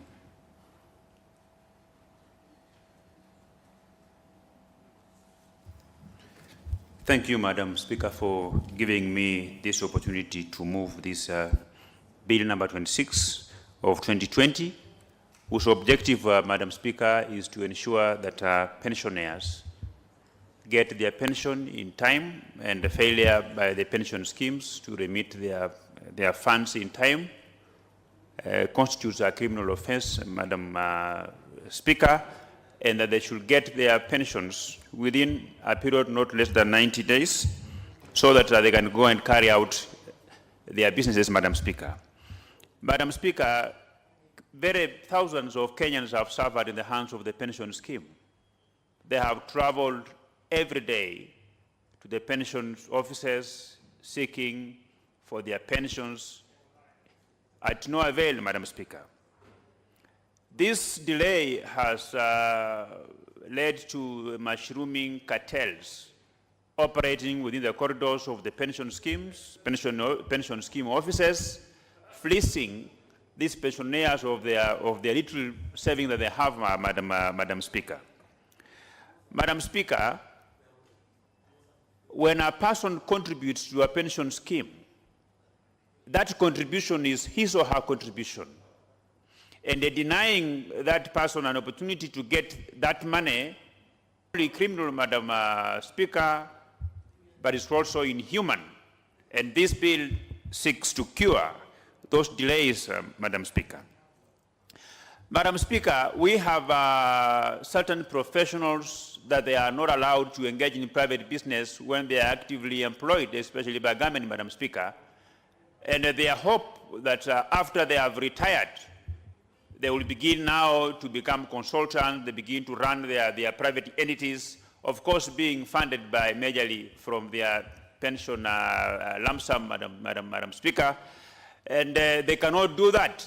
This denies very many Kenyans an opportunity to be employed, because once you allow a person to set up his private business, then he should be able to employ one or two Kenyans to be able to assist them in running those business, Madam Speaker. So this bill seeks to ensure that those Kenyans who want to run and establish business empires after they have retired and offer employment opportunities to thousands of Kenyans will be given an opportunity to do so, because they will be able to access their lump sum when they are still energetic. Madam Speaker, we all know that 90% of pensioners have chased their pensions lump sum without success, Madam Speaker. These even some have died before they are paid their money. Some have plunged into depression because they cannot get their money, Madam Speaker. And this bill seeks to remedy the delays that have so far been being experienced by pensioners when they are chasing their pension, Madam Speaker. Madam Speaker, this bill is going to ensure that the pension schemes engages in meticulous planning that a year before an individual retires from office, they will begin to put their house in order, they will begin to arrange the pension lump sum and the monthly pension of this particular officer, Madam Speaker, because they will be fully aware that any delays that may be occasioned by them will not only be criminal, but is punishable, Madam Speaker, and that they will also make it very clear that wherever they have put these pension contributions, they begin to look for this money to make sure that the money is available to be given to the owners who are the pensioners upon retirement, Madam Speaker. Madam Speaker, when you contribute money to a pension scheme, there is a reason why the Pensions Act was enacted. There is a reason why Kenyans, men and women, felt that when somebody is actively employed, he needs to be saving some money somewhere, the money which this person will access upon retirement, the money which now this person will use to be able to ensure that life continues even after retirement. As we speak today, Madam Speaker, that reason is not being felt.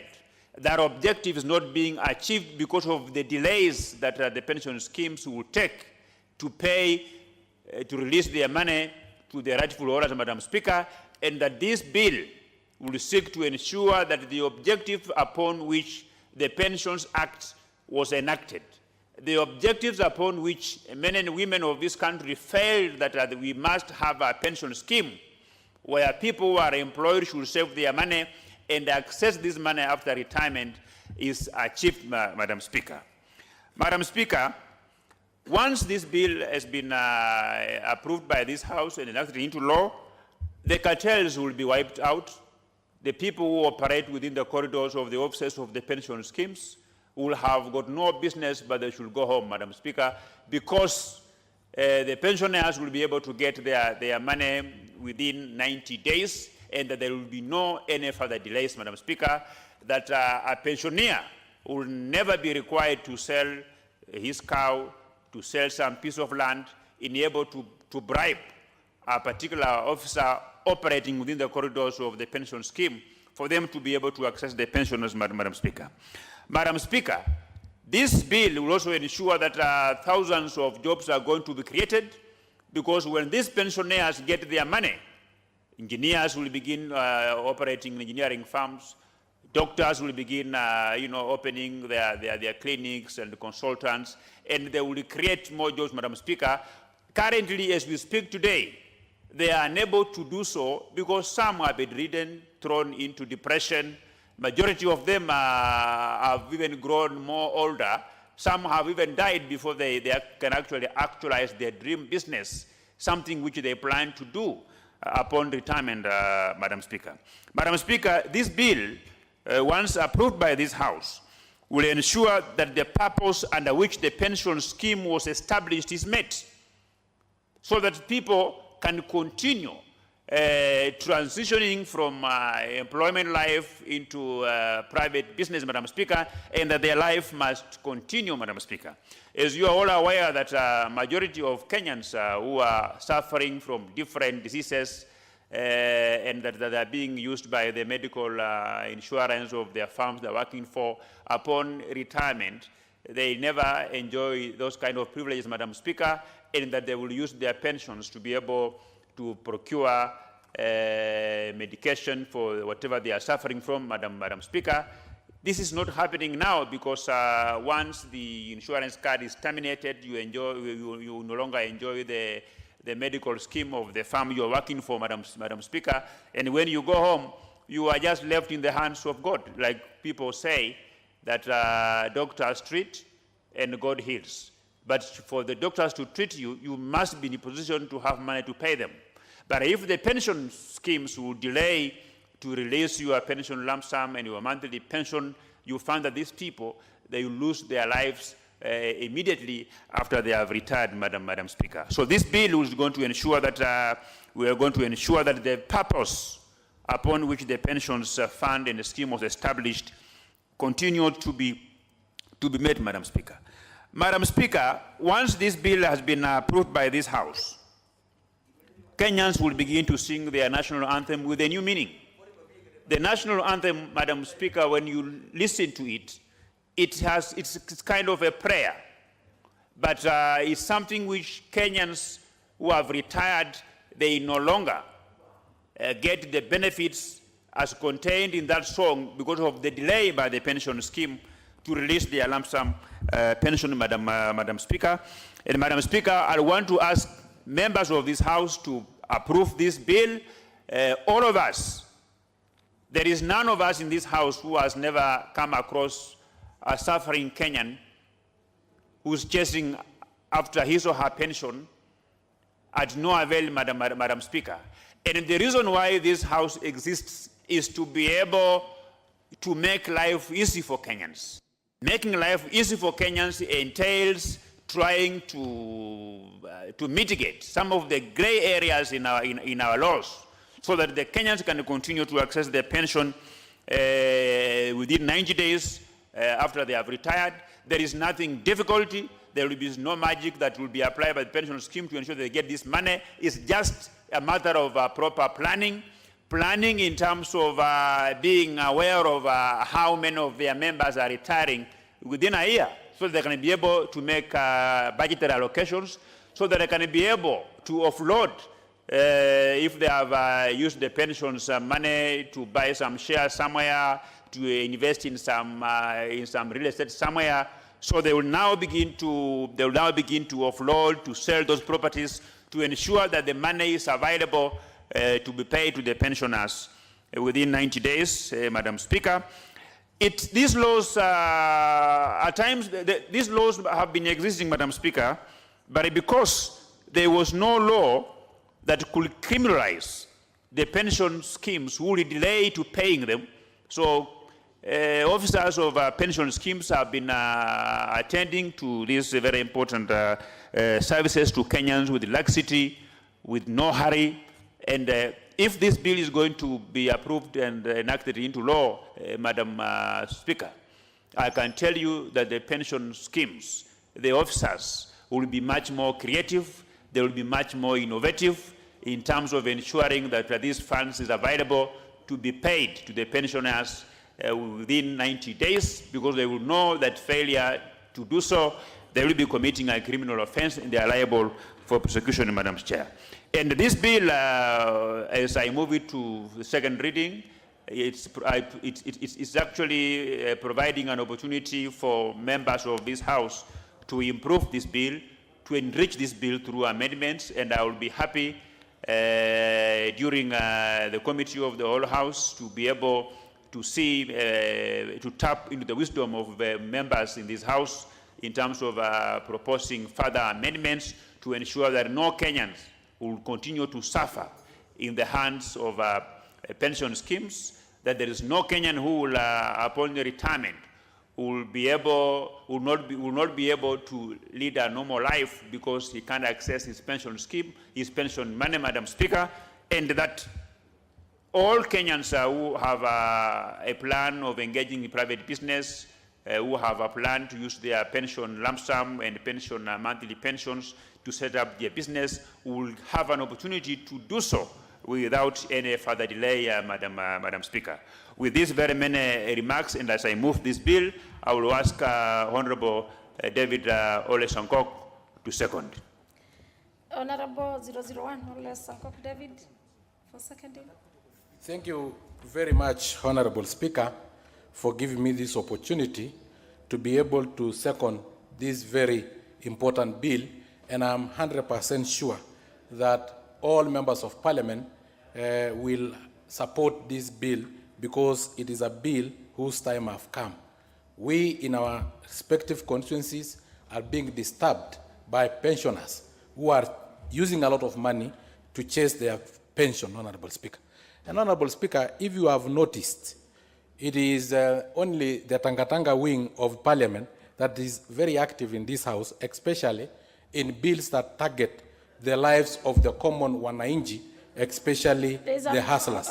Honorable Speaker, we have just come from... Honorable Ole Sankok, please resume your seat. Thank you, Madam Speaker. You know, I really respect the honorable member, but this bill is very, very important. Is the honorable member in order to bring the Tangatanga business into this? Please, can you stop? Thank you. Very well, I order that I confirm that we have no wing by the name, that Honorable we Speaker, are all members of Parliament, and please let us be relevant. Yes, Honorable Speaker. Some street debates. Honorable Speaker, if I was given a chance before I was rudely interrupted, we have just come from discussing a very important bill of Honorable Keter Gideon, which protect the youth who are jobless so that they don't use a lot of money. We have heard that almost 750 million is used for our youth to prove that they are not criminals. We graduate not criminals, we graduate engineers, doctors, and so on. That Honorable Keter is also from the same political persuasion with the Honorable Didier Barasa. I also had the bill on NHIF covering the provision of assisted devices for persons with disability. All those are the vulnerable members of our society who ourselves we nickname them as hustlers. So, Honorable Speaker, coming to this bill, I want to congratulate Honorable Ditimas Barasa, because Ditimas Barasa have come with a bill that will save lives and I know the House will support. Because, Honorable Speaker, it is not from the blues that Honorable Didmus Barasa have come to support the older members of our society, the pensioners, Honorable Speaker. Honorable Speaker, last week I was in his constituency with a contingent of people from Narok. We had visited him because he have eradicated these traditional huts, the grass-thatched huts in his constituency. He have built modern houses, 5,246, for any youth who was living in that grass-thatched house used to call Thingira, or somewhere where it is traditionally is where men after circumcision used to live. Honorable Speaker, he have eradicated for anybody who want to get married will have to get a modern house so that when they marry, the roof will not be leaked. So we are there, Honorable Speaker. So he's actually fighting for the rights. We have a point of order from Honorable. Point of order. Madam Speaker, I have a lot of respect to my colleague, Honorable Sankok, because he's one of our debaters, good debaters in this House. But Madam Speaker, our standing orders are very clear on the rule of relevance. That, and especially if you are seconding a bill moved by another member, sponsor of the bill, you need to be relevant, you need to stick to the facts around that bill, and stop discussing issues which have no direct correlation with what is being discussed. Is it in order, Madam Speaker? Very well, Honorable Sangok, we are reminded about relevance, but this matter, of course, was trying to congratulate the mover of the bill, but let us be limited. Okay, I'll go back to stand guided. And I really respect Honorable Orsosi, but he should also be aware that I'm not only congratulating Honorable Didmus Barasa, he have done a lot, and we know we have to appreciate our also members, because I know when he came in, there were 42 schools in his constituency, which were mud houses, mud classrooms, and he have built 19-story building in primary schools. You know, we have to congratulate one of our own. Now to the bill. Many pensioners, Honorable Speaker, die chasing pension, Honorable Speaker. We are in a digital world.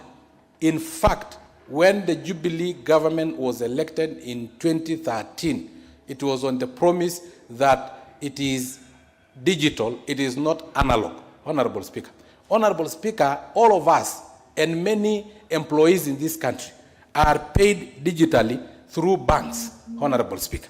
Honorable Speaker, it beats logics that now I have retired and it is digitally known that I have retired because my age is known, and yet, since I was receiving salary without chasing the salary, and they know my bank account, why is my pension not deposited in my bank account within 90 days of my retirement? Honorable Speaker, it beats logics that the pension schemes are very good in chasing members to pay for their pension, Honorable Speaker.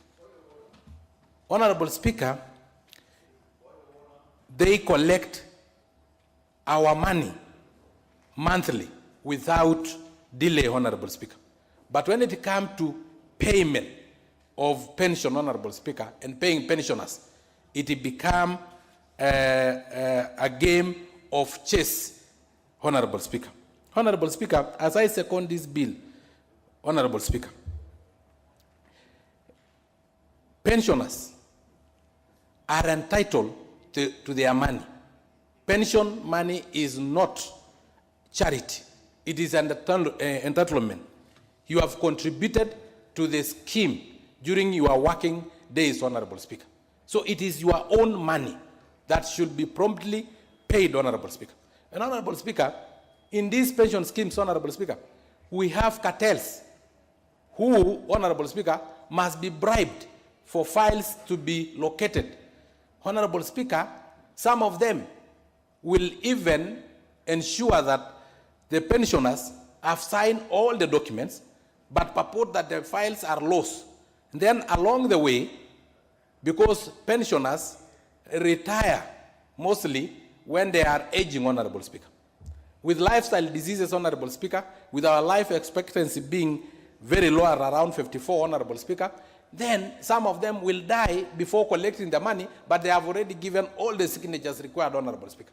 These cartels end up picking this money and preying on the death, Honorable Speaker. Honorable Speaker, taking the money and parting and enjoying the money of those who have died, Honorable Speaker. It is literally dancing at the graveyard of pensioners who have passed away, Honorable Speaker. Honorable Speaker, because when it comes to the next of kin, it becomes even more problematic to follow this money, Honorable Speaker. Honorable Speaker, this is a very important bill because I'm sure all the members of parliament here have one time and on daily basis interacted with pensioners who are crying that they have to visit Nairobi, they have to travel. You can imagine a pensioner all the way from Turkana, traveling, how much expenses. They have to stay in Nairobi for almost 3 days or even a week, Honorable Speaker. Transport alone, they have to sell their bulls, Honorable Speaker. They have to sell sometimes their piece of land, chasing pension that will come when they are dead, Honorable Speaker. Honorable Speaker, some of the pensioners have gone into depression. Some of them have developed lifestyle diseases like hypertension, diabetes, Honorable Speaker, because of the stress of being mishandled even in these offices, Honorable Speaker. Honorable Speaker, we need to digitalize the payment of pension so that as our workers retire, since we are paying them through banks, then pension should be paid through banks without them chasing, because they were not chasing when they were paying, they were not chasing when they were getting their salaries, so that they will be paid digitally through their banks. They should not be this hassle of coming to follow up with your pension money. So, Honorable Speaker, I second this very important bill and congratulate Dimas Barasa for bringing this bill. Wakesa, you are a good man. Thank you very much, Honorable Speaker. I second. You second. Very well, Honourable members, I propose the question, which is the Pensions Amendment Bill, National Assembly Bill number 26 of 2020 be now read a second time. The first one to contribute to this is the Honourable Martin Owino, member for Ndiwa. Thank you, Madam Speaker. Madam Speaker, I rise to support this bill, and I want to thank Didmas. We may not agree on issues, but this one has come at the right time, Madam Speaker. When somebody is due for pension, it means he has ceased to work. And everybody who is working and have this scheme, they do contribute. Now, that transition is very frustrating, Madam Speaker. When you have your money somewhere and somebody needs more money in order to process it. So I see this as a very, very straightforward bill. I also agree that it's attached to crime. Should you hold somebody's money? I'm not sure whether, Honorable Member, if we also consider, or can come in amendment, interest to come with this bill. Because somebody, your rights should not be held without any ransom. So any executors who are going to hold people's money, they should pay that interest. Madam Speaker, the reason why I also support the crime part of it is that it's not only the pensioner who is being punished here. Madam Speaker, when money is held, there are so many people behind that money. Sometimes it's a widow, sometimes it's orphans who are depending on that money. So when the salary ceases, the pension should kick right away to help where it should. Honorable Member Didmas talk about the insurance. Madam Speaker, in life there are 4 stages, or 4 quarters, if you will. The first quarter, 25 years, you are very healthy and you by God's grace, you're okay. And you pursue your education. The second quarter, you've organized your family. And the third quarter is where you can also enjoy, but at the same time, that is when all the diseases and disabilities comes in. And you need to have an insurance to access effective health care. So when somebody is holding up your money, is holding up your life as well. So we deny them this livelihood. Lastly, because this is a very straightforward bill, I don't want to labor on it, Madam Speaker, I think there are some designs which are there to encourage cartels. If this bill is passed and enacted into law, we should also follow with the implementation. How do people access their pension? Do they have to give those agents, the corridor agents, to follow up for them? Or we can digitalize this. They can make application with the bank where the money can go and automatically be done. That is missing in all our operations, and I think the government should move first, with the first speed, to ensure that that is done. With those few remarks, thank you, Honorable Member Ditmas. I really support. Your support. Let me have the member for Emuru Adikir, Honorable Kipyegon Ngeno. Honorable Ngeno, you have the floor.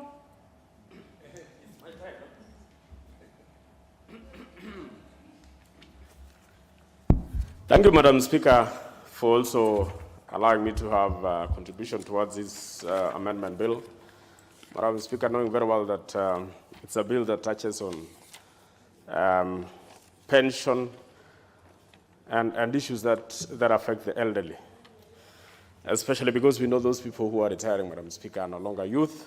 These are elders in the society and who are retiring home to go take care of their homes, their properties, and their children. Madam Speaker, the reason why I would wish to support this particular amendment from the onset is singularly because these are people who are not asking for anything from the government. These are people who are not begging. These are people who are not asking the government to give them what they do not deserve. These are people who have sweated for this particular money. Madam Speaker, pension is a scheme that is effected internationally, and each and every country that cares about the elderly and those people who are retiring from their jobs, Madam Speaker, even in international law caters for the pension schemes. Because, Madam Speaker, it is known worldwide that any person who retires, Madam Speaker, could not have saved enough money on their own because of the issues that we normally have in our day-to-day routines. And therefore, the scheme, the introduction of the scheme to ensure that it is while you are working that this particular amount is being deducted from your salary. Madam Speaker, that is why it has been recommended internationally. Madam Speaker, as a retirement scheme created towards effecting the comfort for those who have done hard work in their places of opportunities, it is therefore prudent that whenever these people retire, Madam Speaker, their money should be released with immediate effect. It should not take anybody round and round. And Madam Speaker, I wish, even during the amendment stages, Madam Speaker, we introduce some amendments so that whenever somebody goes to retirement, it should be digitalized in a way that his or her funds are released immediately so that that person can be able to access it, even on phone. Not necessarily going to fill all those forms. A person who is retiring should fill the forms when he's almost, or when she's almost going for retire. So that immediate release from the work that person has been occupying, it should be automatic so that when that person goes to ATM or even access the account through his or her phone, they should be able to get their money instantly. It is not a favor to pay those people their pension. Madam Speaker, I wish to state that I'm supporting this particular amendment because of that. Madam Speaker, pension should be merged with medical covers. Madam Speaker, you know what? Even if you are to get your pension after retirement, and your medical cover is not assured, you are not assured of medical cover.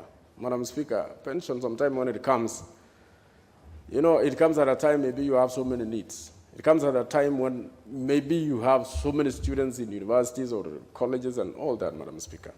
And I believe, or I think, there should have been a way that while you are paying for, they're deducting your pension money, they should also have a way of deducting the medical cover, so that when you retire, you will still have that medical cover assured, just like when you were in your employment. Because we have seen so many people who have retired, Madam Speaker, facing myriads of trouble. They are admitted at hospitals, and hospitals nowadays have become, I don't know, Madam Speaker, you go to a hospital, unless you deposit 100,000, 200,000, you will not be attended to, Madam Speaker, even if you are dying. And this affects all the medical, all the facilities, Madam Speaker, either government facilities, county facilities, or private facilities, Madam Speaker. So a retiree should not find it hard to access medical attention, Madam Speaker. And these are people who've worked so hard, build this nation. The money that we have, or the money that built the hospitals and all these other things we see, Madam Speaker, was because of their sweat. These are people who have worked so hard in government to ensure that these facilities are properly made. So when they are sick, Madam Speaker, it's not right for these people not to be able to access medical cover or to be attended to in hospitals because they don't have money. So I think we should also merge this pension scheme, and I'm requesting member of Kiminini or Kimilili to ensure that in part of the amendments, he should look into a situation where we can merge the medical cover with the pension schemes, so that when we are deducting both. Madam Speaker, this time of payment, like I said, should be immediate, like what the member has proposed. 90 days this is not money, Madam Speaker, we are asking the government to go look for. These are money which are deducted from anyone's salary. So it therefore means, and the money is in the pension, I think, pension account. So it should not be something that will take ages to go and try and recover that money. It's not money that should be recovered. It's just like insurance money, because when people insure their cars or their motor vehicles or even their lives, Madam Speaker, if you are sick and you go to a hospital and you've been paying for medical cover, it is instant. You get treated immediately, because this is money that is lying there.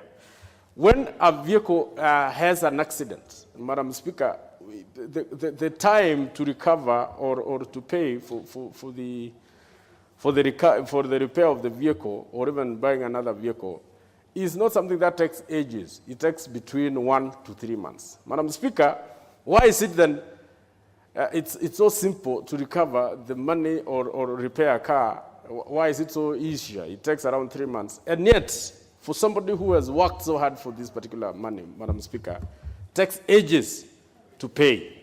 So we should make it look like these other insurance schemes that is instant. Madam Speaker, there is also the issue of, and which was a very good scheme, Madam Speaker, and I would want to talk about it in this same amendment, Madam Speaker, the question of cash transfer to the elderly. Madam Speaker, it was a very good scheme. It was a very good thought for those who thought about it, Madam Speaker. This idea of cash transfers should be made made as part of our laws, Madam Speaker, because even the elderly who have not been working within government, who've not been working with government, Madam Speaker, they deserve also to have at least something to assist them in their when they are aging, and especially to meet their medical covers. Madam Speaker, you know the problems these elderly people face majorly is medication. Madam Speaker, sometimes we find it hard to treat them in hospitals because maybe there are no money. So, Madam Speaker, if the elderly were also to be assured of accessing the medical covers through these small cash transfers, Madam Speaker, it will also assist them in meeting their medical issues. Madam Speaker, I wish to state that I support this particular amendment, and I wish to say that, you know, apart from those who are retiring, Madam Speaker, there are also those who get sacked in the process of their duties. Madam Speaker, I think when somebody gets sacked, it should not be hard also for them to get their pension because it is their money. It should not look like they are being criminalized for being sacked. The reason for being sacked could be one way or another, or one reason or the other, which has nothing to do with the pension. So, Madam Speaker, when somebody gets sacked, that person should be able to access his or her money within the same 90 days without necessarily looking at those other issues. I thank you, Madam Speaker, and I support. Very well. Then we have the member for Navokolo, the Honorable Wangwe Emmanuel. Honorable Wangwe Emmanuel, you have the floor. Thank you, Honorable Speaker. Honorable Speaker, on the onset, allow me to thank my very good friend, the Honorable Didmas, for thinking it for the elderly. Although himself is young, but he has really thought it wise that the future cannot be avoided. Honorable Speaker, as young as you are today, the times is just what is going to give you what the age will be tomorrow. Therefore, Honorable Speaker, Honorable Didmas, you've really thought it wise, and for all of us, because we are definitely going there when we exit, when our times come. Honorable Speaker, on the onset, I want to support this bill and say that it's a good bill. It has come in on time, and we should all embrace it. But I would also be proposing that, Honorable Speaker, I had an indulgence with the Honorable of Mura Dikir, and the issues, we have two issues here which maybe you'll allow Honorable Ditmas.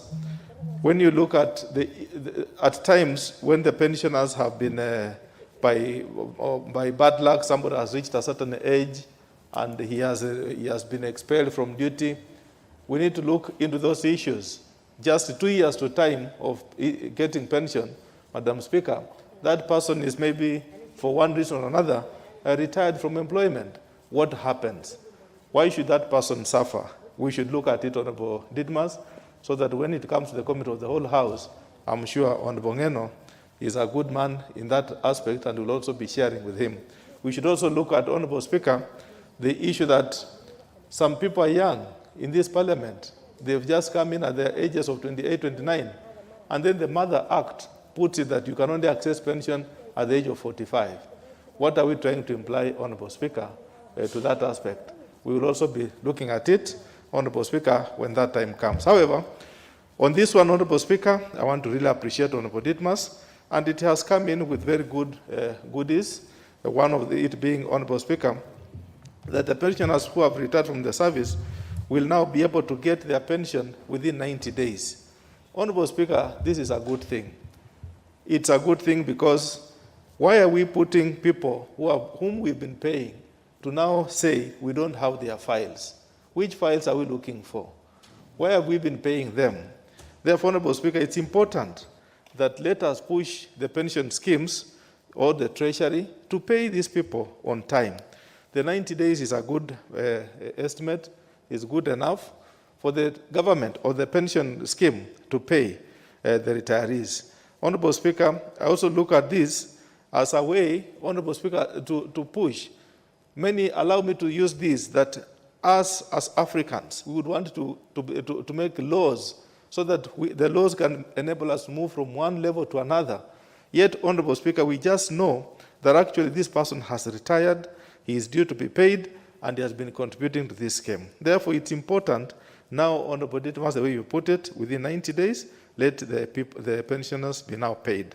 Honorable Speaker, this rule, this bill, will now awaken up the pension schemes because they are on a slumber bed and they'll now be able to wake up and work the automated way. They now have to embrace IT, Honorable Speaker, because this cannot really work alone. I look at it like, Honorable Speaker, an automated pension scheme will now arise that will link up the National Treasury pensions departments with pension departments of other government entities we should put in order to increase efficiency in pension processing. Honorable Speaker, today we are in the technology world. We can no longer afford to work with the black books and the black recording books. So it's important, Honorable Speaker, once this bill is enacted, the pressure of the 90 days will now make these pension schemes automatically to embrace the issues of IT. Honorable Speaker, another advantage which I'm reading from Honorable Ditmas' bill is that the National Treasury, Honorable Speaker, shall have to review the number of documentations needed for the processing of pension with a view of making the process easier. Honorable Speaker, it is not important to now start looking at what happened when. Why were you receiving this pensioners' money that time? You did not ask what happened. So it's important that now the Treasury should now come up with a linear way of reviewing what a pensioner is in terms of the documentation process, Honorable Speaker. Another advantage, Honorable Speaker, which I emanate from this bill, is that the National Treasury shall now build the capacity of pensions departments in public entities in order, Honorable Speaker, to enhance the efficiency in processing pension for their employees. Honorable Speaker, we have just passed a bill, Honorable Gideon Getter's bill, which looks at enabling our young graduates, Honorable Speaker, to be employed. Therefore, it's important that the Treasury should now build capacity. This capacity will be both human and technological capacity. Therefore, Honorable Speaker, once this bill is enacted, definitely human capacity will be needed to enhance and move faster in terms of giving out the pensions to the pensioners, Honorable Speaker. Honorable Speaker, this bill is good and it is timely. I therefore do support. Thank you. The Honorable Osoti. Give him the mic. The Honorable Osoti. Thank you, Madam Speaker, for this very important opportunity to also contribute to this pension amendment bill by Honorable Didmas Baraza.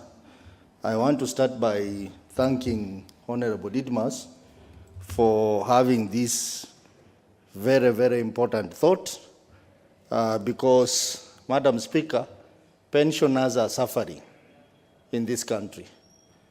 And as you know, the purpose of pension is actually to sustain a person who has retired, to maintain the standards of living after employment. But in this country, as you are aware, pensioners are really going through a lot. And as it has been pointed out by some members, pensioners are suffering from depression. Pensioners are suffering from mental health because of delays in payment of their pension. Madam Speaker, in this House, I have listened to many questions from members raising the issues of pension, delayed pension for particular constituents. And even from the county where I come from, Madam Speaker, I have encountered many cases of old people who retired, who have not been paid pension for many years. Some of them are not even able to pay for their drugs. Some of them are living in abject poverty. And these people served this government and served various organizations diligently. And after employment, they are not able to take care of themselves because their pension has not been paid. So this bill is very productive, and it will ensure that within 90 days, one is paid his pension in full. So I fully support this bill. And Madam Speaker, one of the things I have noticed is that in government, since the introduction of performance measurement, many of the government departments and ministries have come up with a mission statement, vision statement that is looking very attractive. But that does not correlate with what they do at work. For example, Madam Speaker, if you go to the website of pension department in the Treasury, their mission statement states very clearly to ensure timely, efficient, and effective payment of pension. But that is not what they do, Madam Speaker. So I think these performance measurement processes within government must be reviewed so that whatever they promise to do to the members of the public, which is in their service charter, must be implemented as promised. Madam Speaker, this bill, as pointed out by the mover, is going to ensure effective planning of pension. That I agree, because now pension schemes will have to plan to make sure that within 90 days, upon retirement, or upon one reaching pension payment time, pension will be paid. And Madam Speaker, the second thing this bill will do is it is in fact going to make it very attractive for people to retire. Because we see older people reaching retirement age and they still want to retain there. They are looking for extension of their contract. Others are also competing with young people in employment. But now if we make it attractive for people to retire, it means we will create space for young people who are employed to be employed. So this is very productive. And also, Madam Speaker, this bill is also going to make sure that statutory payments of pensions are made. Because that is why another problem. Employers deduct money, but they don't remit that money to pension schemes. So again, we'll ensure that we have discipline around pension scheme. We have a lot of cases of retirees and pensioners who have not been paid their money. Madam Speaker, you remember the case of teleposter pensioners. People who are retrenched, up to date, they have not been paid their pension.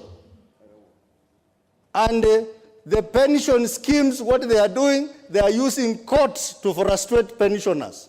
They go to court and they block the whole process and create more misery in pensioners. We have Kenya Railway pensioners and even government pensioners who have not been paid to date.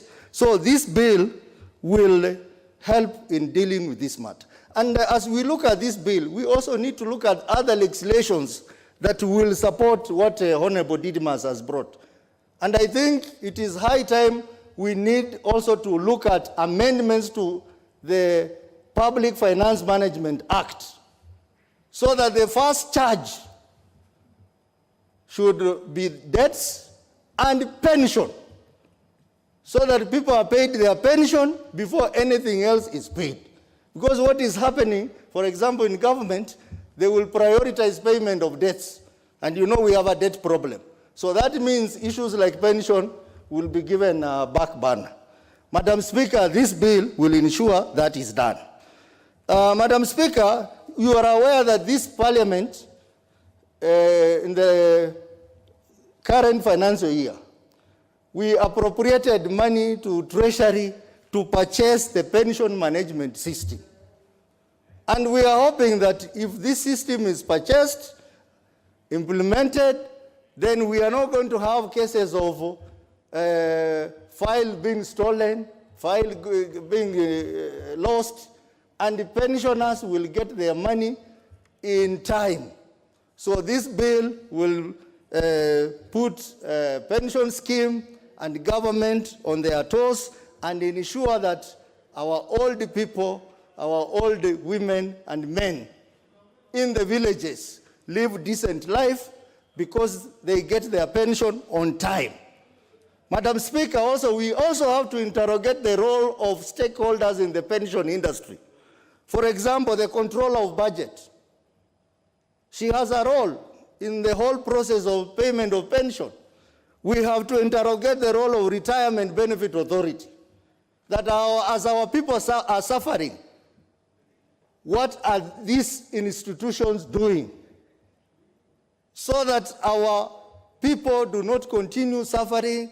We did not have to wait for Honorable Didimas to bring an amendment for us to know that we need to take payment of pension seriously.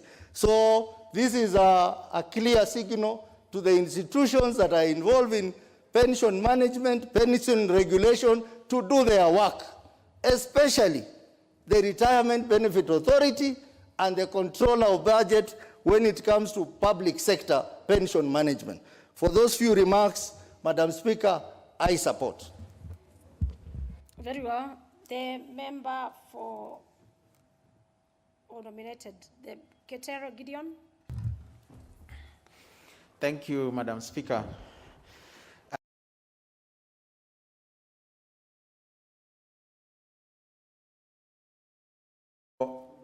Actually thinking of the elderly and being able to see the signs and symptoms of a failing nation. If someone who has been working for many years and then you get to retire and then the same country you've been working for is not looking at your interest, is a sign that as a country, if we don't cure this one as early as now, it will paint a picture and it won't even be attractive to young employers to participate in such schemes. If we actually actualize these pension schemes very well, and young employers or young employees manage to see that if you work very hard and when you retire, you can still continue earning your money, then it will build a different culture. It will build a culture of hard work, a culture where, as a citizen, you will know that hard work pays. But if we subject our elders who have retired to running around the offices, coming to Nairobi and trying to ask or find how they are going to be assisted, yet this is a contribution they made. They don't owe anything to the government, it's their own money. And this also has brought in an issue that I want to ask the member, my colleague, to also look at if we can introduce something called pension ombudsman, someone who can handle the disputes and admin challenges, someone who can be central. If you have a problem with your scheme, you can easily take your issues there and then be recorded and then you can get an answer, rather than the citizen across the country coming all the way to Nairobi to be able to find a solution or knock offices and they don't get assisted or they don't get satisfied. Also, something else I will ask my colleague also to look into as an addition is, how can we make this a government guarantee? And how can we introduce something like Pension Benefit Guarantee Corporation that will be in charge of the elderly? Instead of, right now we are actually having plans, each government coming in and having plans on how to introduce a plan to cushion the elderly by maybe giving them stipends. How can we look at this as something that also can be implemented so that we may do away with the current challenges we are facing? I agree with the Honorable Didmus Baraza that this bill is going to also, if we look at it very well, it is going to encourage members or people to retire early. We have a problem as a country where you find someone who has finished his term or worked so well, but still feel I'm not safe when I go home. I'm not safe, I still need to be added more time. And then, as a country, we are having problem with unemployment. We want members to contribute well to our country, and at the end of that, they can go retire home, and then they can continue earning. So, Madam Speaker, I beg to support, and I hope my fellow colleague will be able to look into the amendments that I've suggested. Thank you. Well, the Honorable Wanjiku Juguna, the member for Kiambaa, you have the floor. Thank you, Madam Speaker. I want also to take this opportunity to congratulate my brother Didmus for coming up with this amendment. I think about the pension. It is something that is a thorn in the flesh to so many workers who have worked very hard. It is something that you're working hard so that when you retire, you will have something to take care of you. But what is happening nowadays, Madam Speaker, is that you realize whatever you are doing when you are young and whatever you are trying to save so that it can take care of you, you end up dying even without achieving whatever you wanted to achieve when you retire. Madam Speaker, I really support what the amendments that are being brought on the pension amendment bill to ensure that when you are working and when you are young, you save a lot of money. You deny yourself some opportunities and other luxuries so that you can be able to save something small so that when you become old and when you retire, you will have something to take care of yourself. You will have bills to pay, you will have medicines to buy, you will have some food to buy, but you realize, Madam Speaker, this pension is not enabling or helping those people to do what they are supposed to do when they are retiring. I support that within the 90 days, you realize there is a lot of outcry outside there. The teachers, the police officers, those who have retired within a certain time, they have not been able even to benefit from this pension, Madam Speaker. You also realize that for you to get what you really saved or what you are working for, you cannot be able to attain it now, you cannot be able to have it because there are cartels everywhere. Something that you volunteered to give, you saved so that when the day comes, you'll be able to benefit from it, Madam Speaker. So I therefore support within the 90 days, I think it's a long time, it's enough time for the pension schemes to come up with a procedure that immediately you retire, this amount of money is supposed to assist you.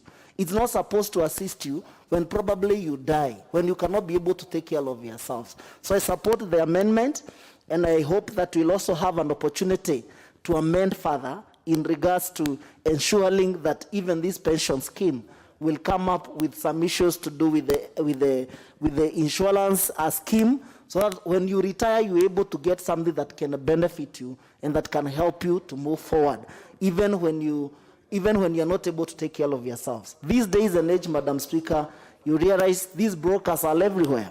So many people, for you to get what you volunteered to give, you have to use a broker, you'll have to plan, you will have to beg, you will have to, to do so many, even to part with some money so that someone can be keeping some money for you.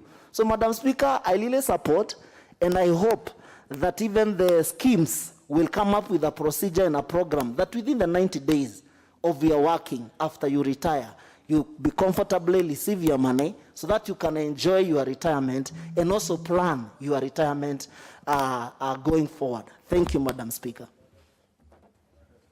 The member for Lamu. Asante Speaker kwa kunipatia nafasi.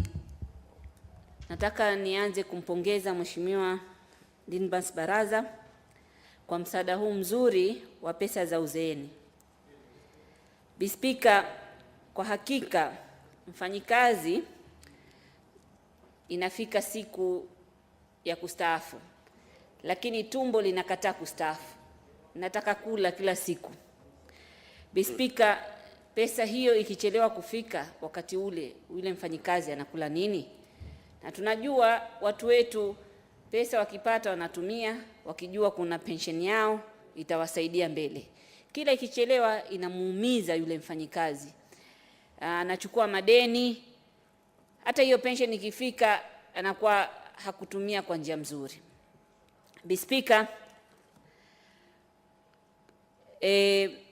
wale wanachukua ile pension yao wanatoka sehemu za mbalimbali. Speaker, nikitoa mfano Kiunga, Mkokoni, Kiwayu, huko napotaja hamkujui, pengine ni kule kwenye hiyo triangle hiyo, ile mraba mitatu. Huko chifu wa huko atoke aje Nairobi azunguke hapa maofisi, mara barua hii hakuna, mara akaunti hii haifai, amerudi Lamu anatumiwa tena, anaambiwa barua hii banki hii haifai, fungua account nyingine. Yule chifu akitoka pale Kiunga paka pale Lamu tu ni shilingi 2,000. Na tena hiyo ni kuja peke yake, hajarudi. Na tena hakuna usafiri wa kila siku. Akitaka kufanya kwa haraka aende, kama ile siku ya boti haijafika, inabidi akomboe boti shilingi 30,000. Tukisema kule kwetu kuna shida, watu waona sisi tunataka kulia tu.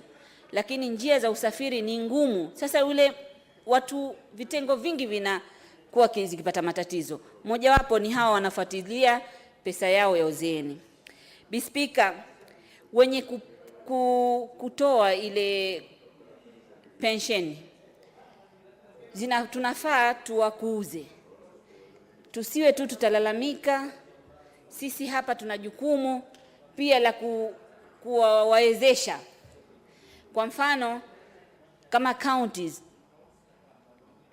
zinakata pesa za uzeeni, lakini hazipeleki kule wenye kuweka mfuko wa pesa ya uzeeni. Sasa tutafute ni mbinu gani? Maanake pia wao wanatatizika, hawataki kukosa kulipa, lakini hawapewi. Ni sisi hapa hili bunge tuhakikishe tumeweka sheria, pesa ianze kukatwa za county kabla hazijawafikia, ndio nao wale waweze kulipa kwa muda unaostahika. Manake tusiweke tu sheria. Mimi naiunga mkono, ni sheria mzuri, najua itasaidia, lakini hii sheria ikiweko na huku na sisi tutatafuta mikakati ya kuwasaidia wale wanaotoa zile pensheni. Speaker, kusema la ukweli, hata hii pensheni yetu ya serikali huchelewa sana. Lakini nawapongeza pia ile kazi yao wanafanya. Sisi tuchukue majukumu, tuhakikishe, tukae na wao chini, tuwasikize matatizo yao nini, kwa nini wanafanya hivi, tusipitishe sheria. Maana sheria zingine zikipitishwa, tunapitisha tu, kisha hatufatilizii wana mikakati gani ya kuwa ile sheria. Kama sisi kule Lamu, sahihi iliwekwa sheria hapa na imbidi na pambana ya uvuvi. Imewekwa tu sheria, kisha hawakwenda kuangalia mbinu gani ile sheria itamsaidia ule mvuvi. Na hii naogopea hivyo. Ni kweli watu wetu wazee wanateseka kule, lakini na kuomba mheshimiwa ndani baraza, tumia kamati yoyote, tuwaite hapa waje wazungumze kwa nini wanafanya hivi. Na kwa nini tukiweka hii sheria watafanya mikakati gani iweko hizo siku 90 wawe washalipwa. Speaker, asante, sina mengi zaidi.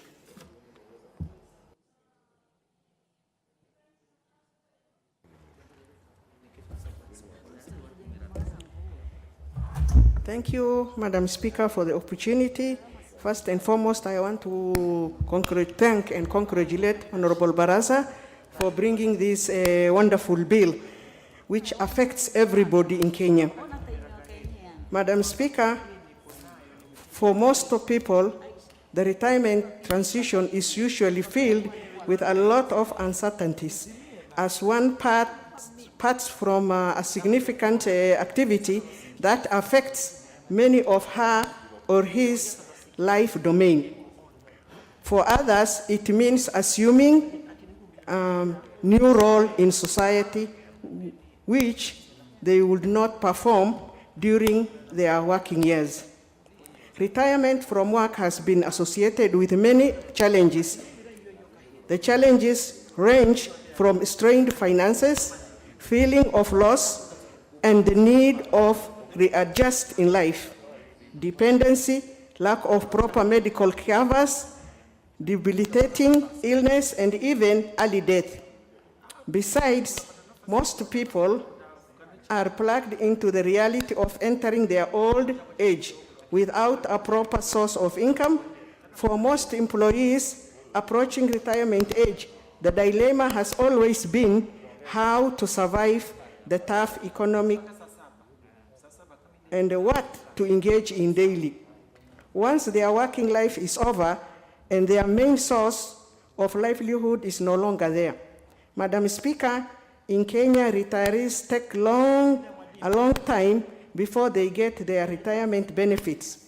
Others even die before getting their benefits. Those who are lucky to get their benefits may sometimes have to use connection which most of the time are expensive to them. The amendment bill, if passed, will lead to shorten the period which a public servant officer will receive his or her pension benefits upon retirement. Madam Speaker, many of the government agencies take a long time to submit employees' file to Treasury for processing. Some of these agencies, despite the technological era, are still using analog filing system. The proposal by the amendment to automate system will not only fasten the process, but also take easy to retrieve document by click of a button. I therefore support, Madam Speaker. Thank you. The Honorable Member for Dai, Honorable Serem Corneli. Thanks, Madam Speaker, for allowing me to contribute to this motion. First, let me thank my colleague, Honorable Barasa, for this wonderful amendment that will address issues that touches on retirees. Madam Speaker, I cannot overemphasize the challenges that retirees go through immediately they retire from their workplace. Madam Speaker, quite a number of retirees go back to their rural areas as soon as they retire. As soon as you hit back to your rural area, Madam Speaker, with no income, definitely you are faced with one thing. You are faced with death, challenges that come with stress because you have no income. Madam Speaker, somebody who has worked for 40 years, expecting to be paid a lump sum and a monthly stipend, Madam Speaker, missing the same, will die in a short period of time. You have a situation whereby you have an employee who has been earning a reasonable income of about 100,000 shillings a month. And then all of a sudden, that when you retire, you are told that, that you will be chasing your retirement benefits for a period of a year, or not even very sure.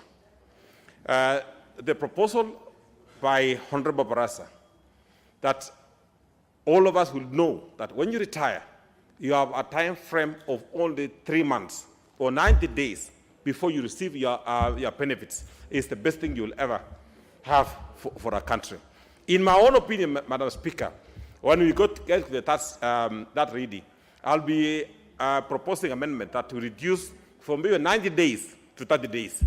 Why should you wait for 90 days for the money that you have contributed into a scheme for a period of 40 years that it will take 90 days? Madam Speaker, at least it's an effort that at least there is a time frame. At least you are certain you'll be knowing that you'll be getting your benefits at a particular time. Madam Speaker, before when we discuss about maybe the time frame, it's also good for us to understand the challenges that retirees go through as soon as they retire. In most cases, if you live in a city, you want to transfer your belongings back to the rural area. How will you transfer, Madam Speaker, when all your funds, which you actually save, will take a long time? It requires you to go bribe some officials for your money to be given.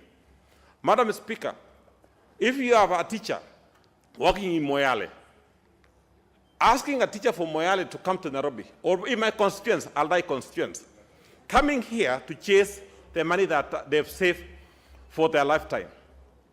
Madam, in my view, Madam Speaker, I agree that it should be a crime for any scheme to hold your money that you've worked hard for. Unless all of us are in a different planet, but if all of us are in this planet, and most of us are in Kenya, we all understand the challenges that retirees go through. My father worked for this country as a teacher for a period of 42 years. Madam Speaker, my dad passed away, and my late mother also passed away without receiving a penny when she died. Many families, Madam Speaker, go through the same challenge. That sometimes the retirees have no option. They don't know what to do in an event that the beneficiary dies.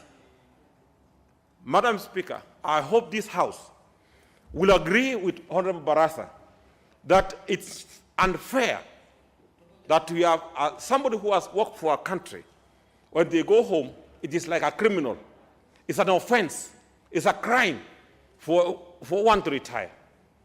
All of us in this house, one way or the other, will be retiring. Madam Speaker, as we retire, I hope that we're looking forward to a system whereby when we retire, we'll be given our money when we want, when we require. But having pension schemes that make profit every single year, every single month, denying you what your work hard for is unfair. So I will support this motion with a lot of passion for the sake of those who work hard for this country and not being paid on time, especially the teachers. The teachers that work so much in the rural areas, who wake up in the morning to make sure that our children get education. But when they retire, they lavish in poverty, just because somebody in Nairobi can sit on their files. And we have some crooks, Madam Speaker, and I wish that at some point they should be exposed, Madam Speaker, that you have to call, you have to put some money in an M-pesa for your file to move, just from the TSC to the Treasury. Why should that be the case? Yet you work so hard. It's your own money. You don't even share with anybody. Madam Speaker, unless these issues are addressed, we'll be having Kenyans suffering every single day without anybody looking into and assisting our retirees. Maybe those who are sitting with our files, Madam Speaker, don't know that they will also require assistance one day.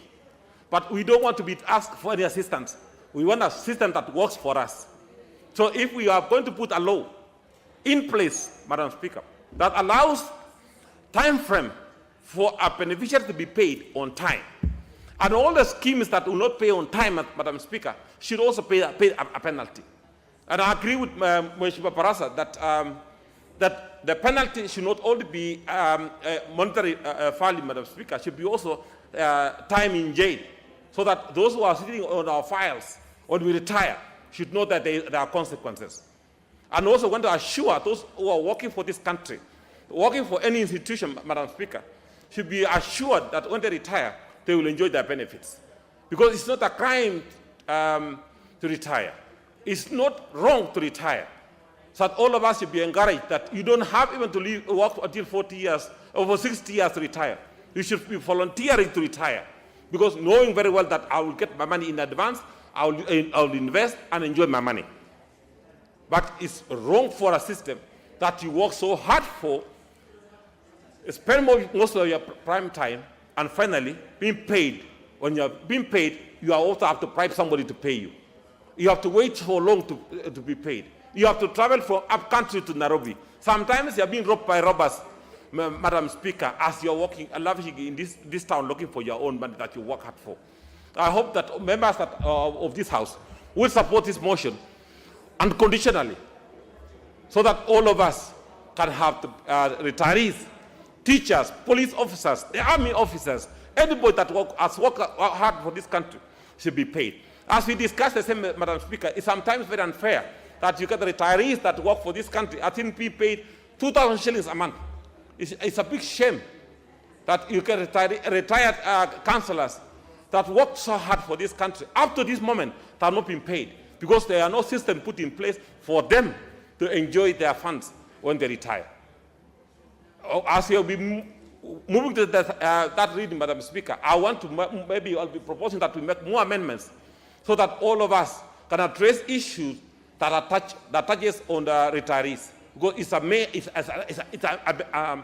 a nightmare for our retirees that when they go home, they are facing the death just because somebody in Nairobi is sitting on their files. Thanks, Madam Speaker. I support this motion. Very well. The Honourable Member for Kitui West. Honourable Member for Kitui West, Edith Nyenze. Thank you, Madam Speaker, for giving me this opportunity to comment on the pensions amendment bill from our colleague Barasa, Honourable Barasa. Let me, Madam Speaker, say that the pensioners really suffer a lot, especially when they retire. They have been used to getting salary at the end of the month, and then you retire to no money. That one in itself is a shock. And then when you have to wait for months, for years, without this payment, these people suffer a lot from stress and also from embarrassment, because the people around them are also expecting them to help them, yet they cannot. Most of the times, the Treasury says that they delay the payment because maybe the files were not put in order, or the required documents were not put in order for them to pay the pension. So, Madam Speaker, I would urge the employers, both the employers and the employees, to ensure that their files are in order, that their names are well written, and everything which is required for you to be paid your pension should be prepared in time, so that when it comes to the time of payment of the pension, the file is in order. And since even these employees have always known that they will retire at a certain time, they should put in place everything in order, because that is a complaint, especially with the delayed payment of the pensions. The other thing is, Madam Speaker, which I should also stress, and which should also come as an amendment, is that as we contribute towards our pension, employees should also be contributing towards their medical cover or towards their medical fund. Because when you retire, you are aged and you are likely to get many diseases, and most of the money will be used for the hospital. So it's good to be covered, to have a medical cover when you retire. So it's advisable to have the employers deduct the money for pension and also for the medical fund, so that when you retire, as you get their pension money, you'll get your card automatically for the pension scheme, for the medical cover. So, Madam Speaker, we also, this amendment should also come along with it as some pre-retirement training, so that our pensioners won't know how to use the money. Because most of them, especially when they get the Provident Fund, that is when they are paid in lump sum, this money is used all of it at once, and then after that they suffer a lot.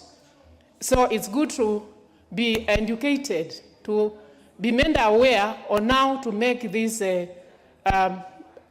fund, or this pension fund, so that when you retire, you not have to suffer or to use all the money, then you have nothing to use for the rest of your life.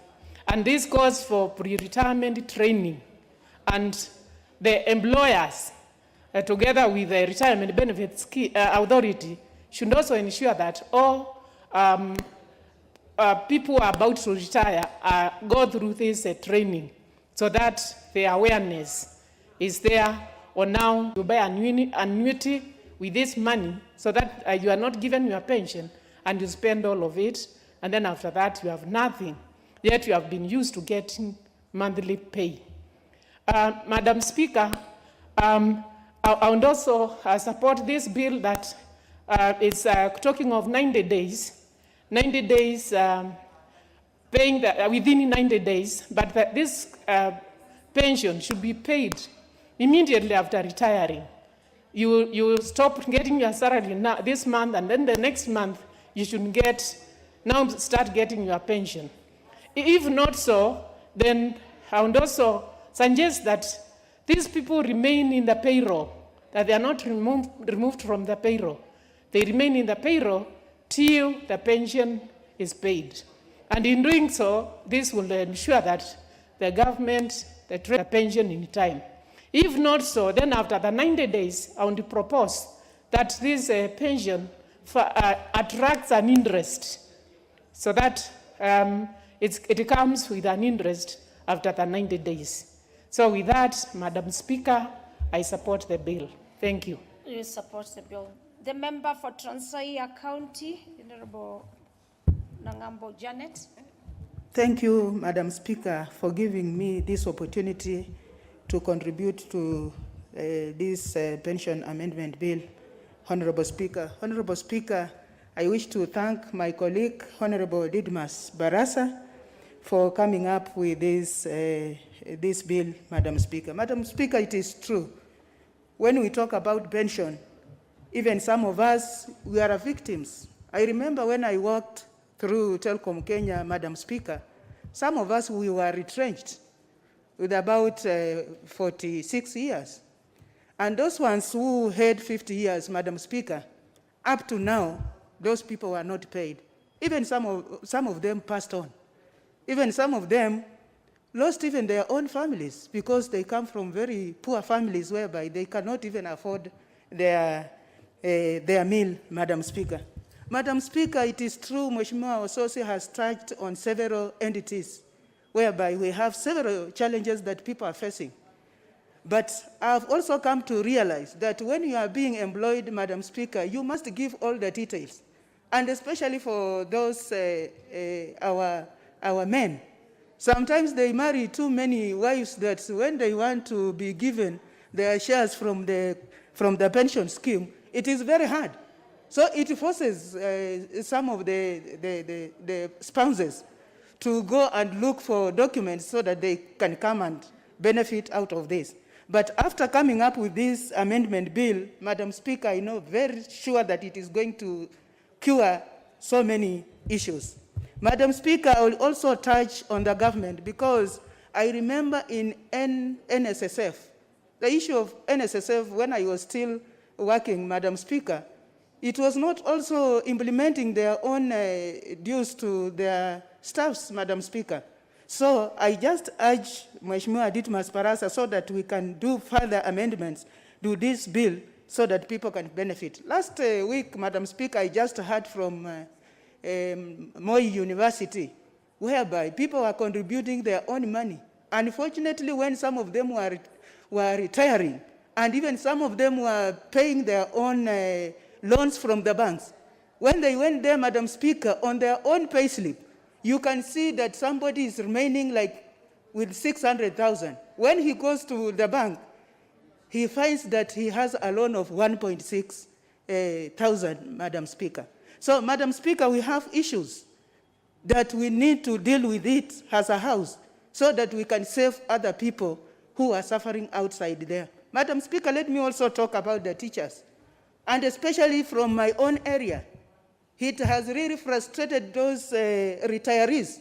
They have decided to wake up in the morning, they go for changa and pusa, Madam Speaker. They cannot even afford to take their own kids to school. Remember somebody, you have been a working class. Now it reaches a time whereby you cannot even sustain your own family. This is very bad, Madam Speaker. I think my colleagues, we are going to support this bill so that it can help our own people. Thank you, Madam Speaker. Well said. The Honorable Member for Likoni. Mboko Hamisi.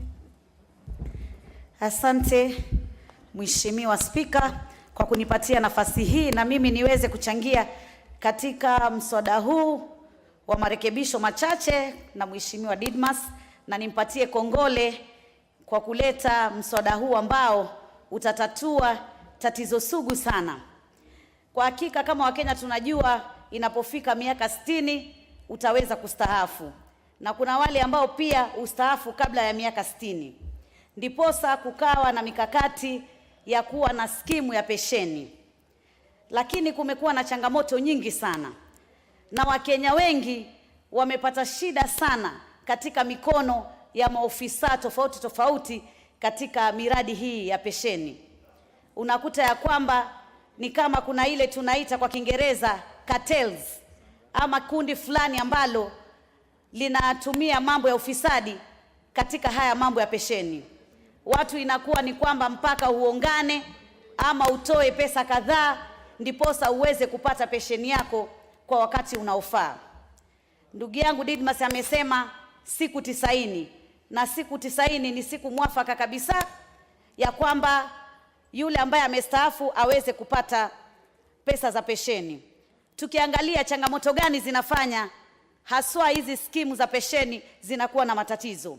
Mara nyingi sana unapata ule uwekezaji ambao wanafanya ni uwekezaji duni ambao ni uwekezaji hauleti mapato.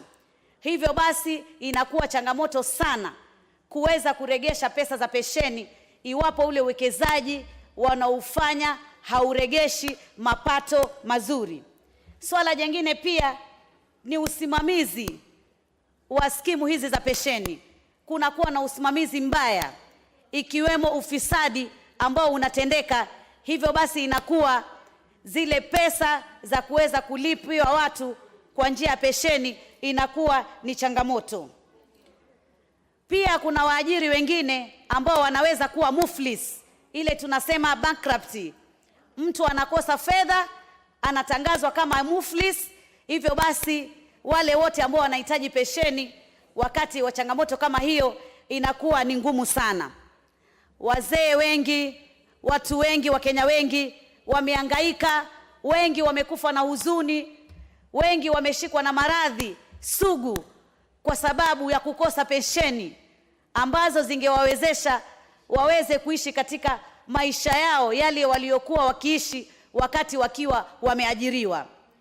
Hivyo basi lazima Wizara ya Fedha iweze kuweka mikakati kambambe, mikakati ambayo pia itawezesha kuwe na mawasiliano ya yule aliyeajiriwa na yule muajiri katika mambo ya pensheni, kwa sababu watu wengi pia wanakosa pia kuelewa ni wakati gani naweza kupata pesa hizi za pensheni, ama nifuate njia gani niweze kupata pesa hizi za pensheni. Pia kumekuwa na urasimu mwingi. Kwa Kiingereza, kwa wale ambao hawataelewa urasimu ni nini, ni ile bureaucracy, a lot of bureaucracy.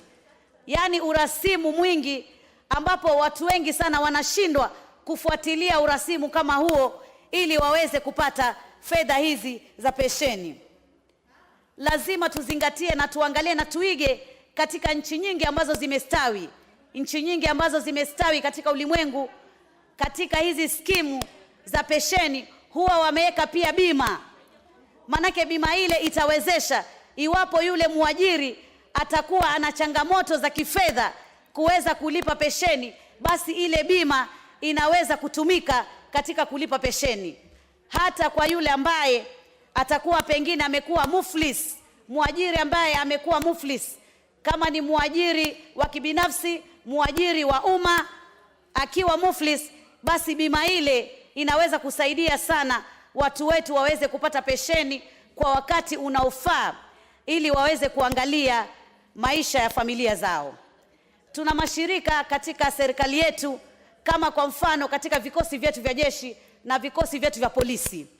Unapata ya kwamba iwapo pengine ofisa amefariki, na pengine amefariki katika njia, pengine wameenda kuweka amani katika, kwa mfano kama nchi ya Somalia, mtu yule amefariki ikiwa bado ni mdogo, watoto wake ni wadogo. Sasa unapata yule mjane aliyeachwa anapata shida sana kufuatilia vipi atapata ile pensheni iweze kusaidia wale watoto ambao ni wadogo, hawajafikia ule umri wa kisheria wa miaka 18. Kwa hivyo lazima hii mikakati iweze kuwekwa katika kila sekta ya umma na hata zile sekta za kibinafsi, ili kusiwe na tashwishi yoyote katika mipango hii. Kwanza kabisa, zile pesa ambazo ni lazima aliajiriwa kuzilipa kama pesa za NSSF na pesa za NHIF, hii ni muhimu sana muajiri aweze kuzilipa kwa wakati unaofaa. Na wakati mwingi sana utapata muajiri inakuwa ni changamoto kwa mambo ya pensheni, kwa sababu anakosa kulipa zile pesa za muhimu za lazima kama NSSF. Na tunaona sana katika sekta yetu ya umma, hata katika county, tunaona county nyingi sana pia wanakuwa na changamoto katika kulipa pesa hizi za lazima, ambazo ndio huwa zinawezesha Wakenya waliostaafu kuweza kupata pensheni yao kwa wakati unaofaa na wakati ambao wanaweza kusaidika. Kama tunavyojua sasa hivi tuna changamoto sana za maradhi sugu, maradhi ya kisukari, maradhi ya saratani, na hata hivi sasa tuko na maradhi ya corona. Je, katika hizi pensheni skimu zetu tuangalie tumezingatia mambo ya afya? Na je, kitengo cha afya kuna bima ambayo itawekwa mwafaka ya kwamba itakuwa inashughulikia haswa jambo la afya? Kwa sababu Wakenya wengi ambao wamestaafu changamoto kubwa ni changamoto ya mambo ya afya, ni changamoto ya mambo ya elimu kwa familia zao ama kwa watoto wao. Kwa hivyo haya ni mambo ambayo lazima yaweze kupigwa msasa na yaweze kuzingatiwa na sera mwafaka ziweze kuwekwa ikiambatanishwa na mswada huu ambao umeletwa leo. Ili tunapopitisha mswada huu, tusipitishe tu, tupitishe lakini pia tujue ni sera gani ama ni mikakati gani ama ni sheria gani ambazo zitakuwa sawia kuhakikisha ya kwamba Wakenya wengi hawatalia tena. Wakenya wengi wamepoteza maisha, hata wengine wameamua kujitoa uhai wao kwa sababu ya kukimbizana na kutafuta pesa zao za pensheni. Na imekuwa ni kana kwamba imekuwa ni mambo ya paka mshike panya, kwa sababu unakwenda ofisi kwa ofisi. Ukitoka ofisi hii unaambiwa sijui upitie ofisi hii. Ukirudi ofisi hii unaambiwa tena utengeze barua hii. Ukimaliza hii unatengeza hii. Yani urasimu. Yani a lot of bureaucracy kwa Kiingereza, kwa wale ambao hawataelewa urasimu ni nini. Kwa hivyo basi mimi nataka nimshukuru sana ndugu yangu Didmas Baraza, kwa sababu mambo haya ya uwekezaji, wapo kuna skimu ambayo ni ya pensheni lakini ni skimu ambayo imezembea, na inaonekana ya kwamba skimu hii iko pale siku kuwasaidia Wakenya wale ambao wako katika skimu kama zile. Lazima pia serikali iwe na njia ya kuwaita ama njia ya kuadhibu kwa sababu ya kosa kama hilo, kwa sababu Mkenya hawezi kuwekeza pesa zake na akijua ya kwamba muajiri atawekeza zaidi ili mapato yakija na yeye aweze kurudishiwa zile pesa za pensheni. Kumbe pesa zile zinatumika kwa njia zingine kiholela, na tunakuwa na changamoto sana katika mambo ya pensheni. Familia nyingi sana zimeathirika, familia nyingi sana zimeporomoka kimaisha. Watu wengi sana wamelia, watu wengi wamepoteza uhai wao bila hata kupata zile pensheni. Mbali na pensheni, ndugu yangu nafikiri amezungumzia yale malumbukizi, ile kwa Kiingereza tunasema gratuity. Hata fedha hizi pia zimekuwa na changamoto. Unaambiwa ukimaliza kontrakti pengine ama kandarasi ya muda fulani ukiwa umeajiriwa utaweza kupata pesa hizo, lakini unamaliza kandarasi ile na unakaa kwa muda mrefu sana bila kuweza kulipwa zile pesa za malimbukizo ambazo tunaita gratuity. Na pengine mtu pesa zile mwenyewe amezipangia, ameweka mipango, iwapo nikimaliza kandarasi hii ya miaka 5 ama 3 nitaweza kupata fedha hii niweze kuwekeza ili niregeshe maisha yangu kama vile nilivyokuwa katika uajiri. Kwa hivyo mambo kama haya ni mambo sisi kama wabunge lazima tuyafuatilie kwa kina sana katika sheria na pia katika utekelezaji.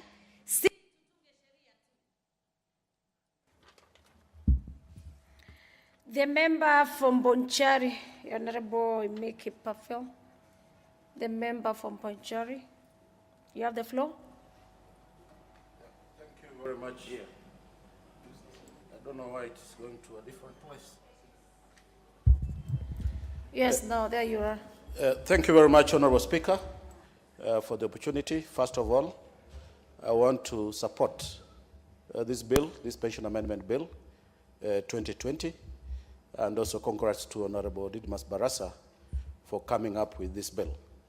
First of all, Honorable Speaker, this country, we need to be serious in taking care of our elderly. It is actually very unfortunate that many of our parents, many of our people are actually suffering because of the untimely processing of pensions. I'm very much aware that the government, especially the National Treasury, is on spot for not planning well. I'm very aware, Honorable Speaker, that this government of Kenya, sometimes back, the retirement age was changed from 55 to 60. And one of the reasons why that was done was to make sure that the government does not pay the liability of honoring pension payments because they were falling due and many people were retiring. And I want to challenge this House that this bill of Honorable Didmas Barasa needs to be strengthened to give guarantees that the government is going to do proper planning to pay the pensions when they are due. Honorable Speaker, I want to say that many Kenyans who have retired, and also that all of us, many people in this country, civil servants, are actually beneficiaries of retirement, of the pension. Many Kenyans have died as a result of delay in getting their pension paid. I do not understand, Honorable Speaker, why we should have a pension that is never properly catered for in law. These pensions are actually not kept.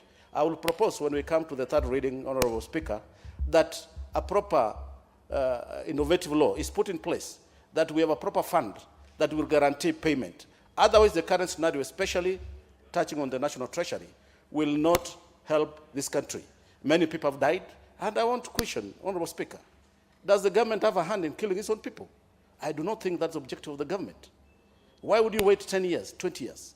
The councillors who retired before the members of county assembly came in, some of them have not been paid. I know teachers who retired 20, 30 years ago. Some of them have not been paid.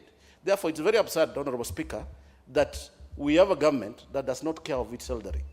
We are walking on a very dangerous path, and even some of us in this house are going to be affected. And even those who are working, they are actually going to be affected. Therefore, Honorable Speaker, the limit of 3 months is actually too long. I know private pension funds, where funds, normally they'll set aside funds that when you retire, when you want to withdraw from a pension scheme for one reason or another, the law is very clear how you can be paid. It is never, you don't wait for 3 months. Why is it that the government of Kenya has this problem of years and years of non-payment of pension fund? We have killed many people, and I want to request this House to make sure that this amendment bill of Honorable Dismas Barasa is strengthened to ensure that our retirees actually benefit from this bill. Honorable Speaker, with those few remarks, I rise to support. I support the bill, but I will urge that we make appropriate amendments to ensure that it serves this country, Kenya. Thank you very much, Honorable Speaker. Very well. Honourable members, I wish to interrupt the debate on the order number 10 to allow Honourable Habdi Tepo Koropu, MP, lay a paper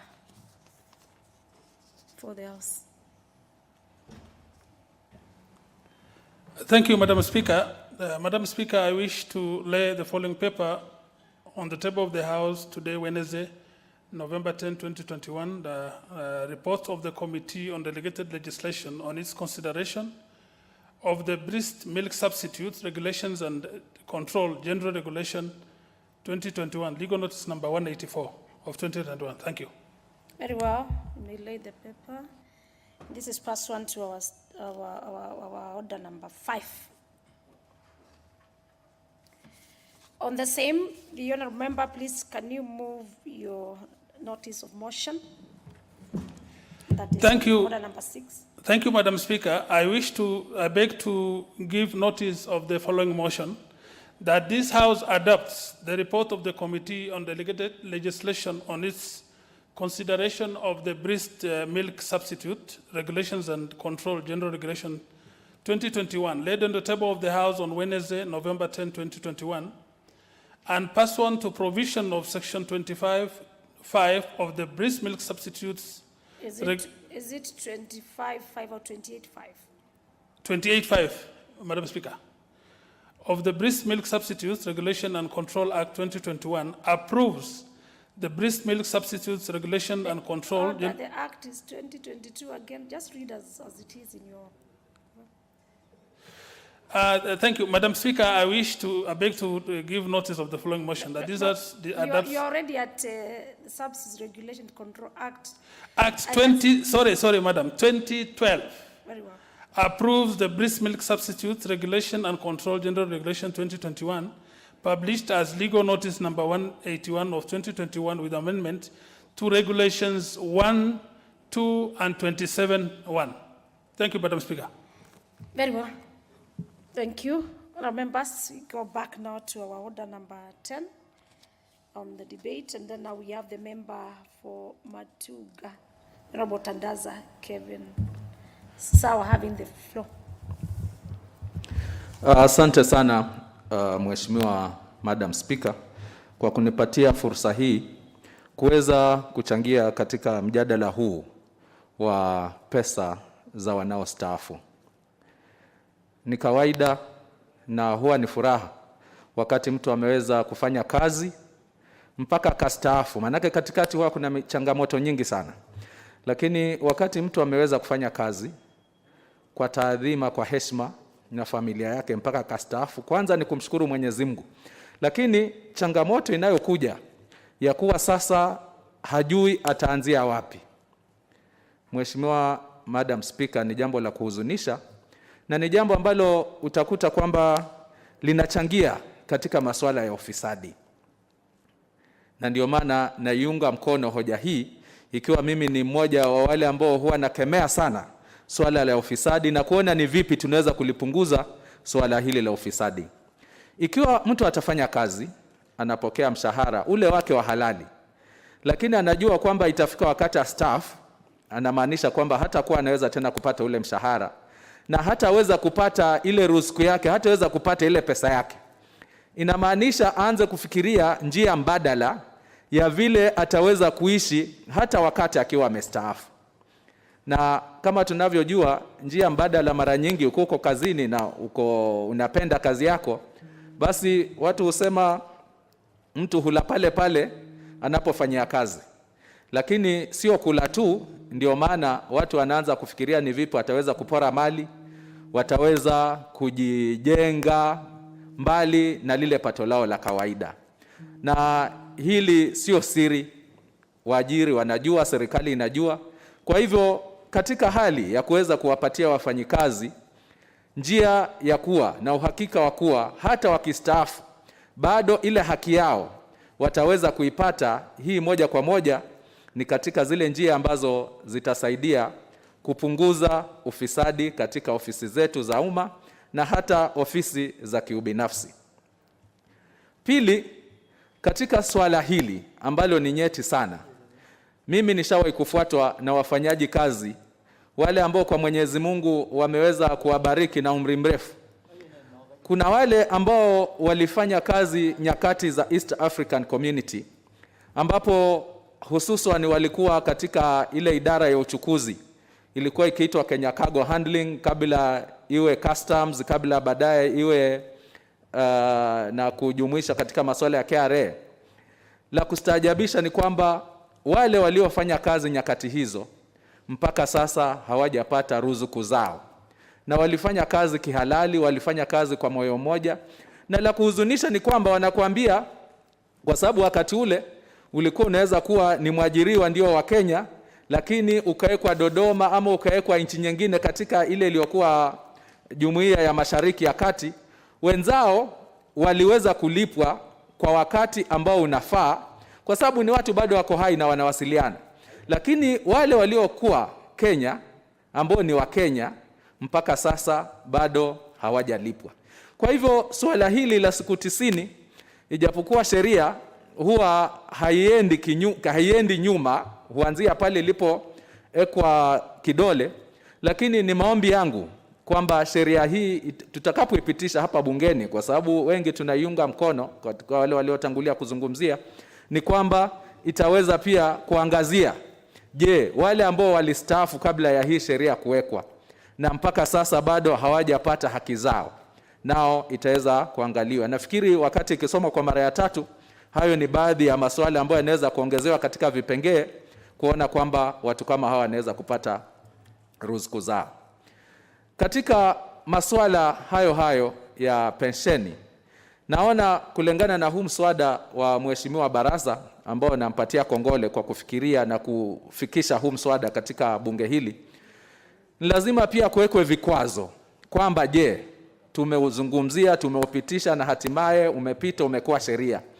Kuna hatua gani ambazo mwajiri, hususan serikali, kwa sababu ni lazima tukubali kwamba katika masuala haya yote ya pension, serikali ndio ambaye anakeuka hasa hizi haki za wale wafanyaji kazi. Ikiwa baada ya siku 90 mtu hajapata marupurupu yake, hajalipwa pensheni yake, kuna hatua gani?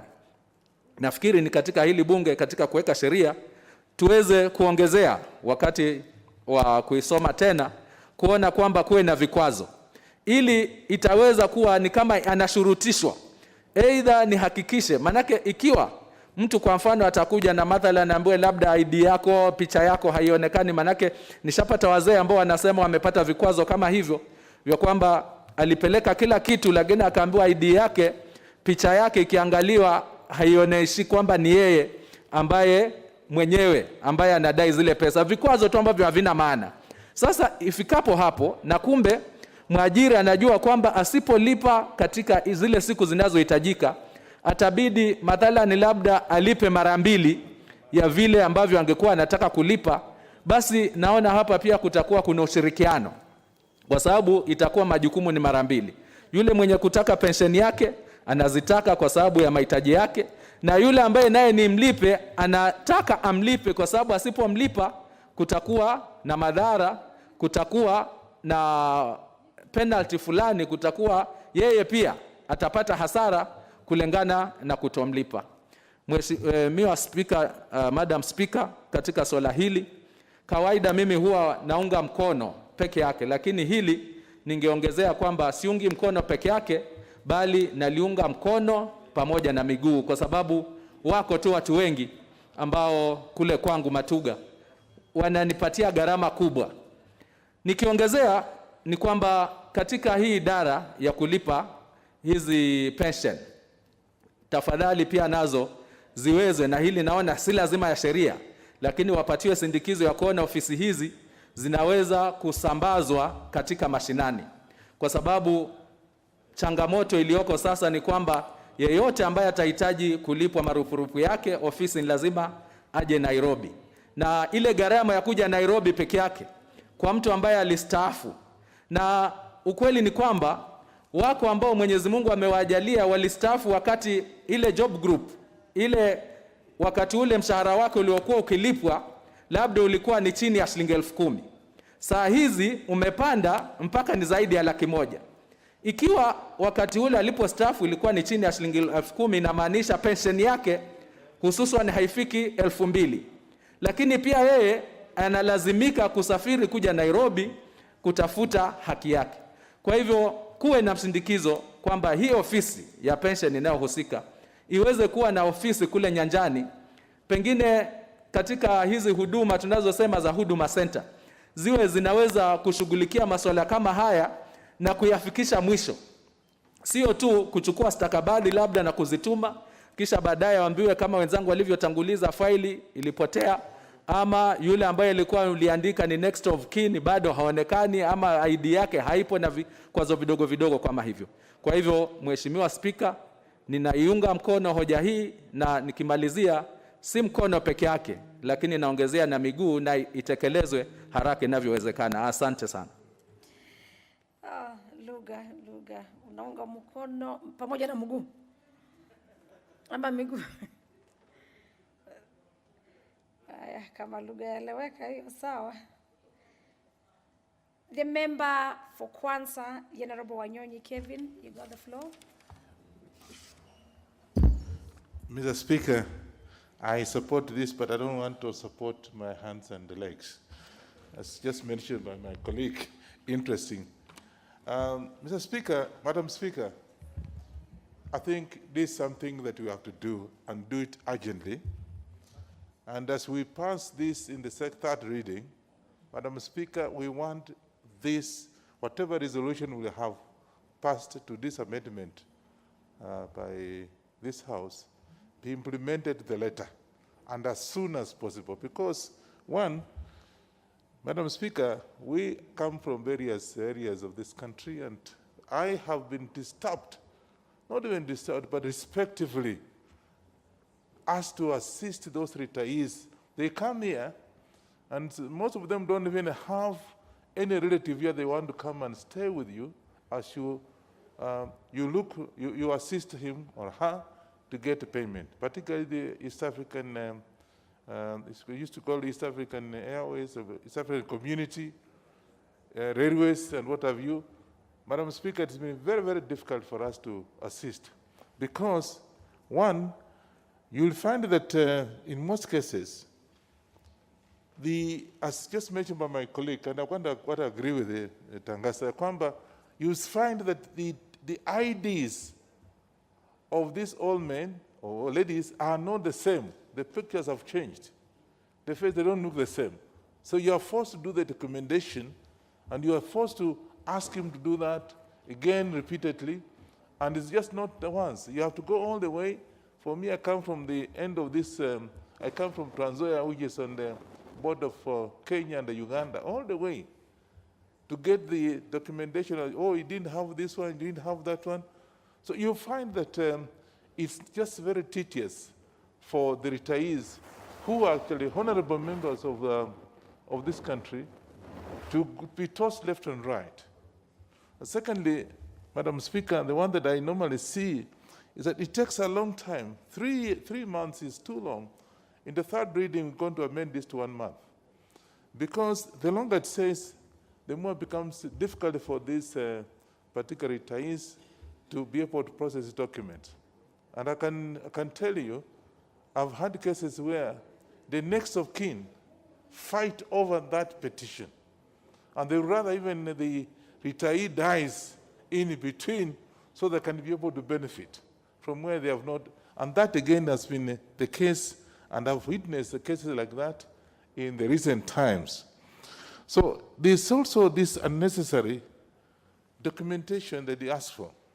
But more especially, those who are retiring and are taking time to process their pension. Madam Speaker, some of them have not been paid the NHIF. They have not had the opportunity to be registered or to be paying up for the NHIF. So what happens? And at that old age, they are vulnerable. They are vulnerable, and you find that they are sickly, and you take them to the hospital. It's you as a member of parliament asked to assist in payment of the hospital bills. So as we go on, I think we want to see, as someone mentioned, that these people actually are even taught on how to use the money. Those of them who are paid honorably, maybe within the shortest time possible, they should be told what to do. I've had a case where an old man who is over 60 years and is even getting involved in getting married, the third wife. So we should be able to assist these people on how to use the money once they're paid. And therefore, I do not want to take so much of the time, but I think we've talked about it many times. And we want to reduce this to 3 months, to 1 month if possible, and be able to assist the retirees to be able to who come in and come in to take where they didn't even do anything, particularly next of in. And I've had cases where even documents are vouched by those who are interested, the interested parties. So with those 3 remarks, thank Honorable Barasa for having come with this, and we'll be able to have amendment of this this bill during the third reading. I support, Madam Speaker. Before the wife comes in, if you don't know that. Are you still contributing? No, you're talking to us. He's provoking you. But it has not been reported to my desk, so I may not wish to get into your debates over there. But please consult in a law manner. Honourable members, because of interest of time, so many members are wishing and willing to contribute to the Pensions Amendment Bill, National Assembly Bill number 26 of 2020. I have the member for Nyatike who has a request, the member for Taita Taveta who has a request on the same. I'm also having the member for Tana River. I'm also having the member for, we call him Chepalungu, and the member for Kilome, amongst others, member for Kisumu East. But because of interest of time, and this is also procedure and rules, we will have a balance of 1 hour and 35 minutes for us to be able also to debate to the Pensions Amendment Bill, National Assembly Bill number 26 of 2020. So now members who are ready to contribute, you can go and get ready on the same. Members, the time being 1 p.m., this House stands adjourned until the Wednesday, that is today, 10th November 2021 at 2:30 p.m. Thank you.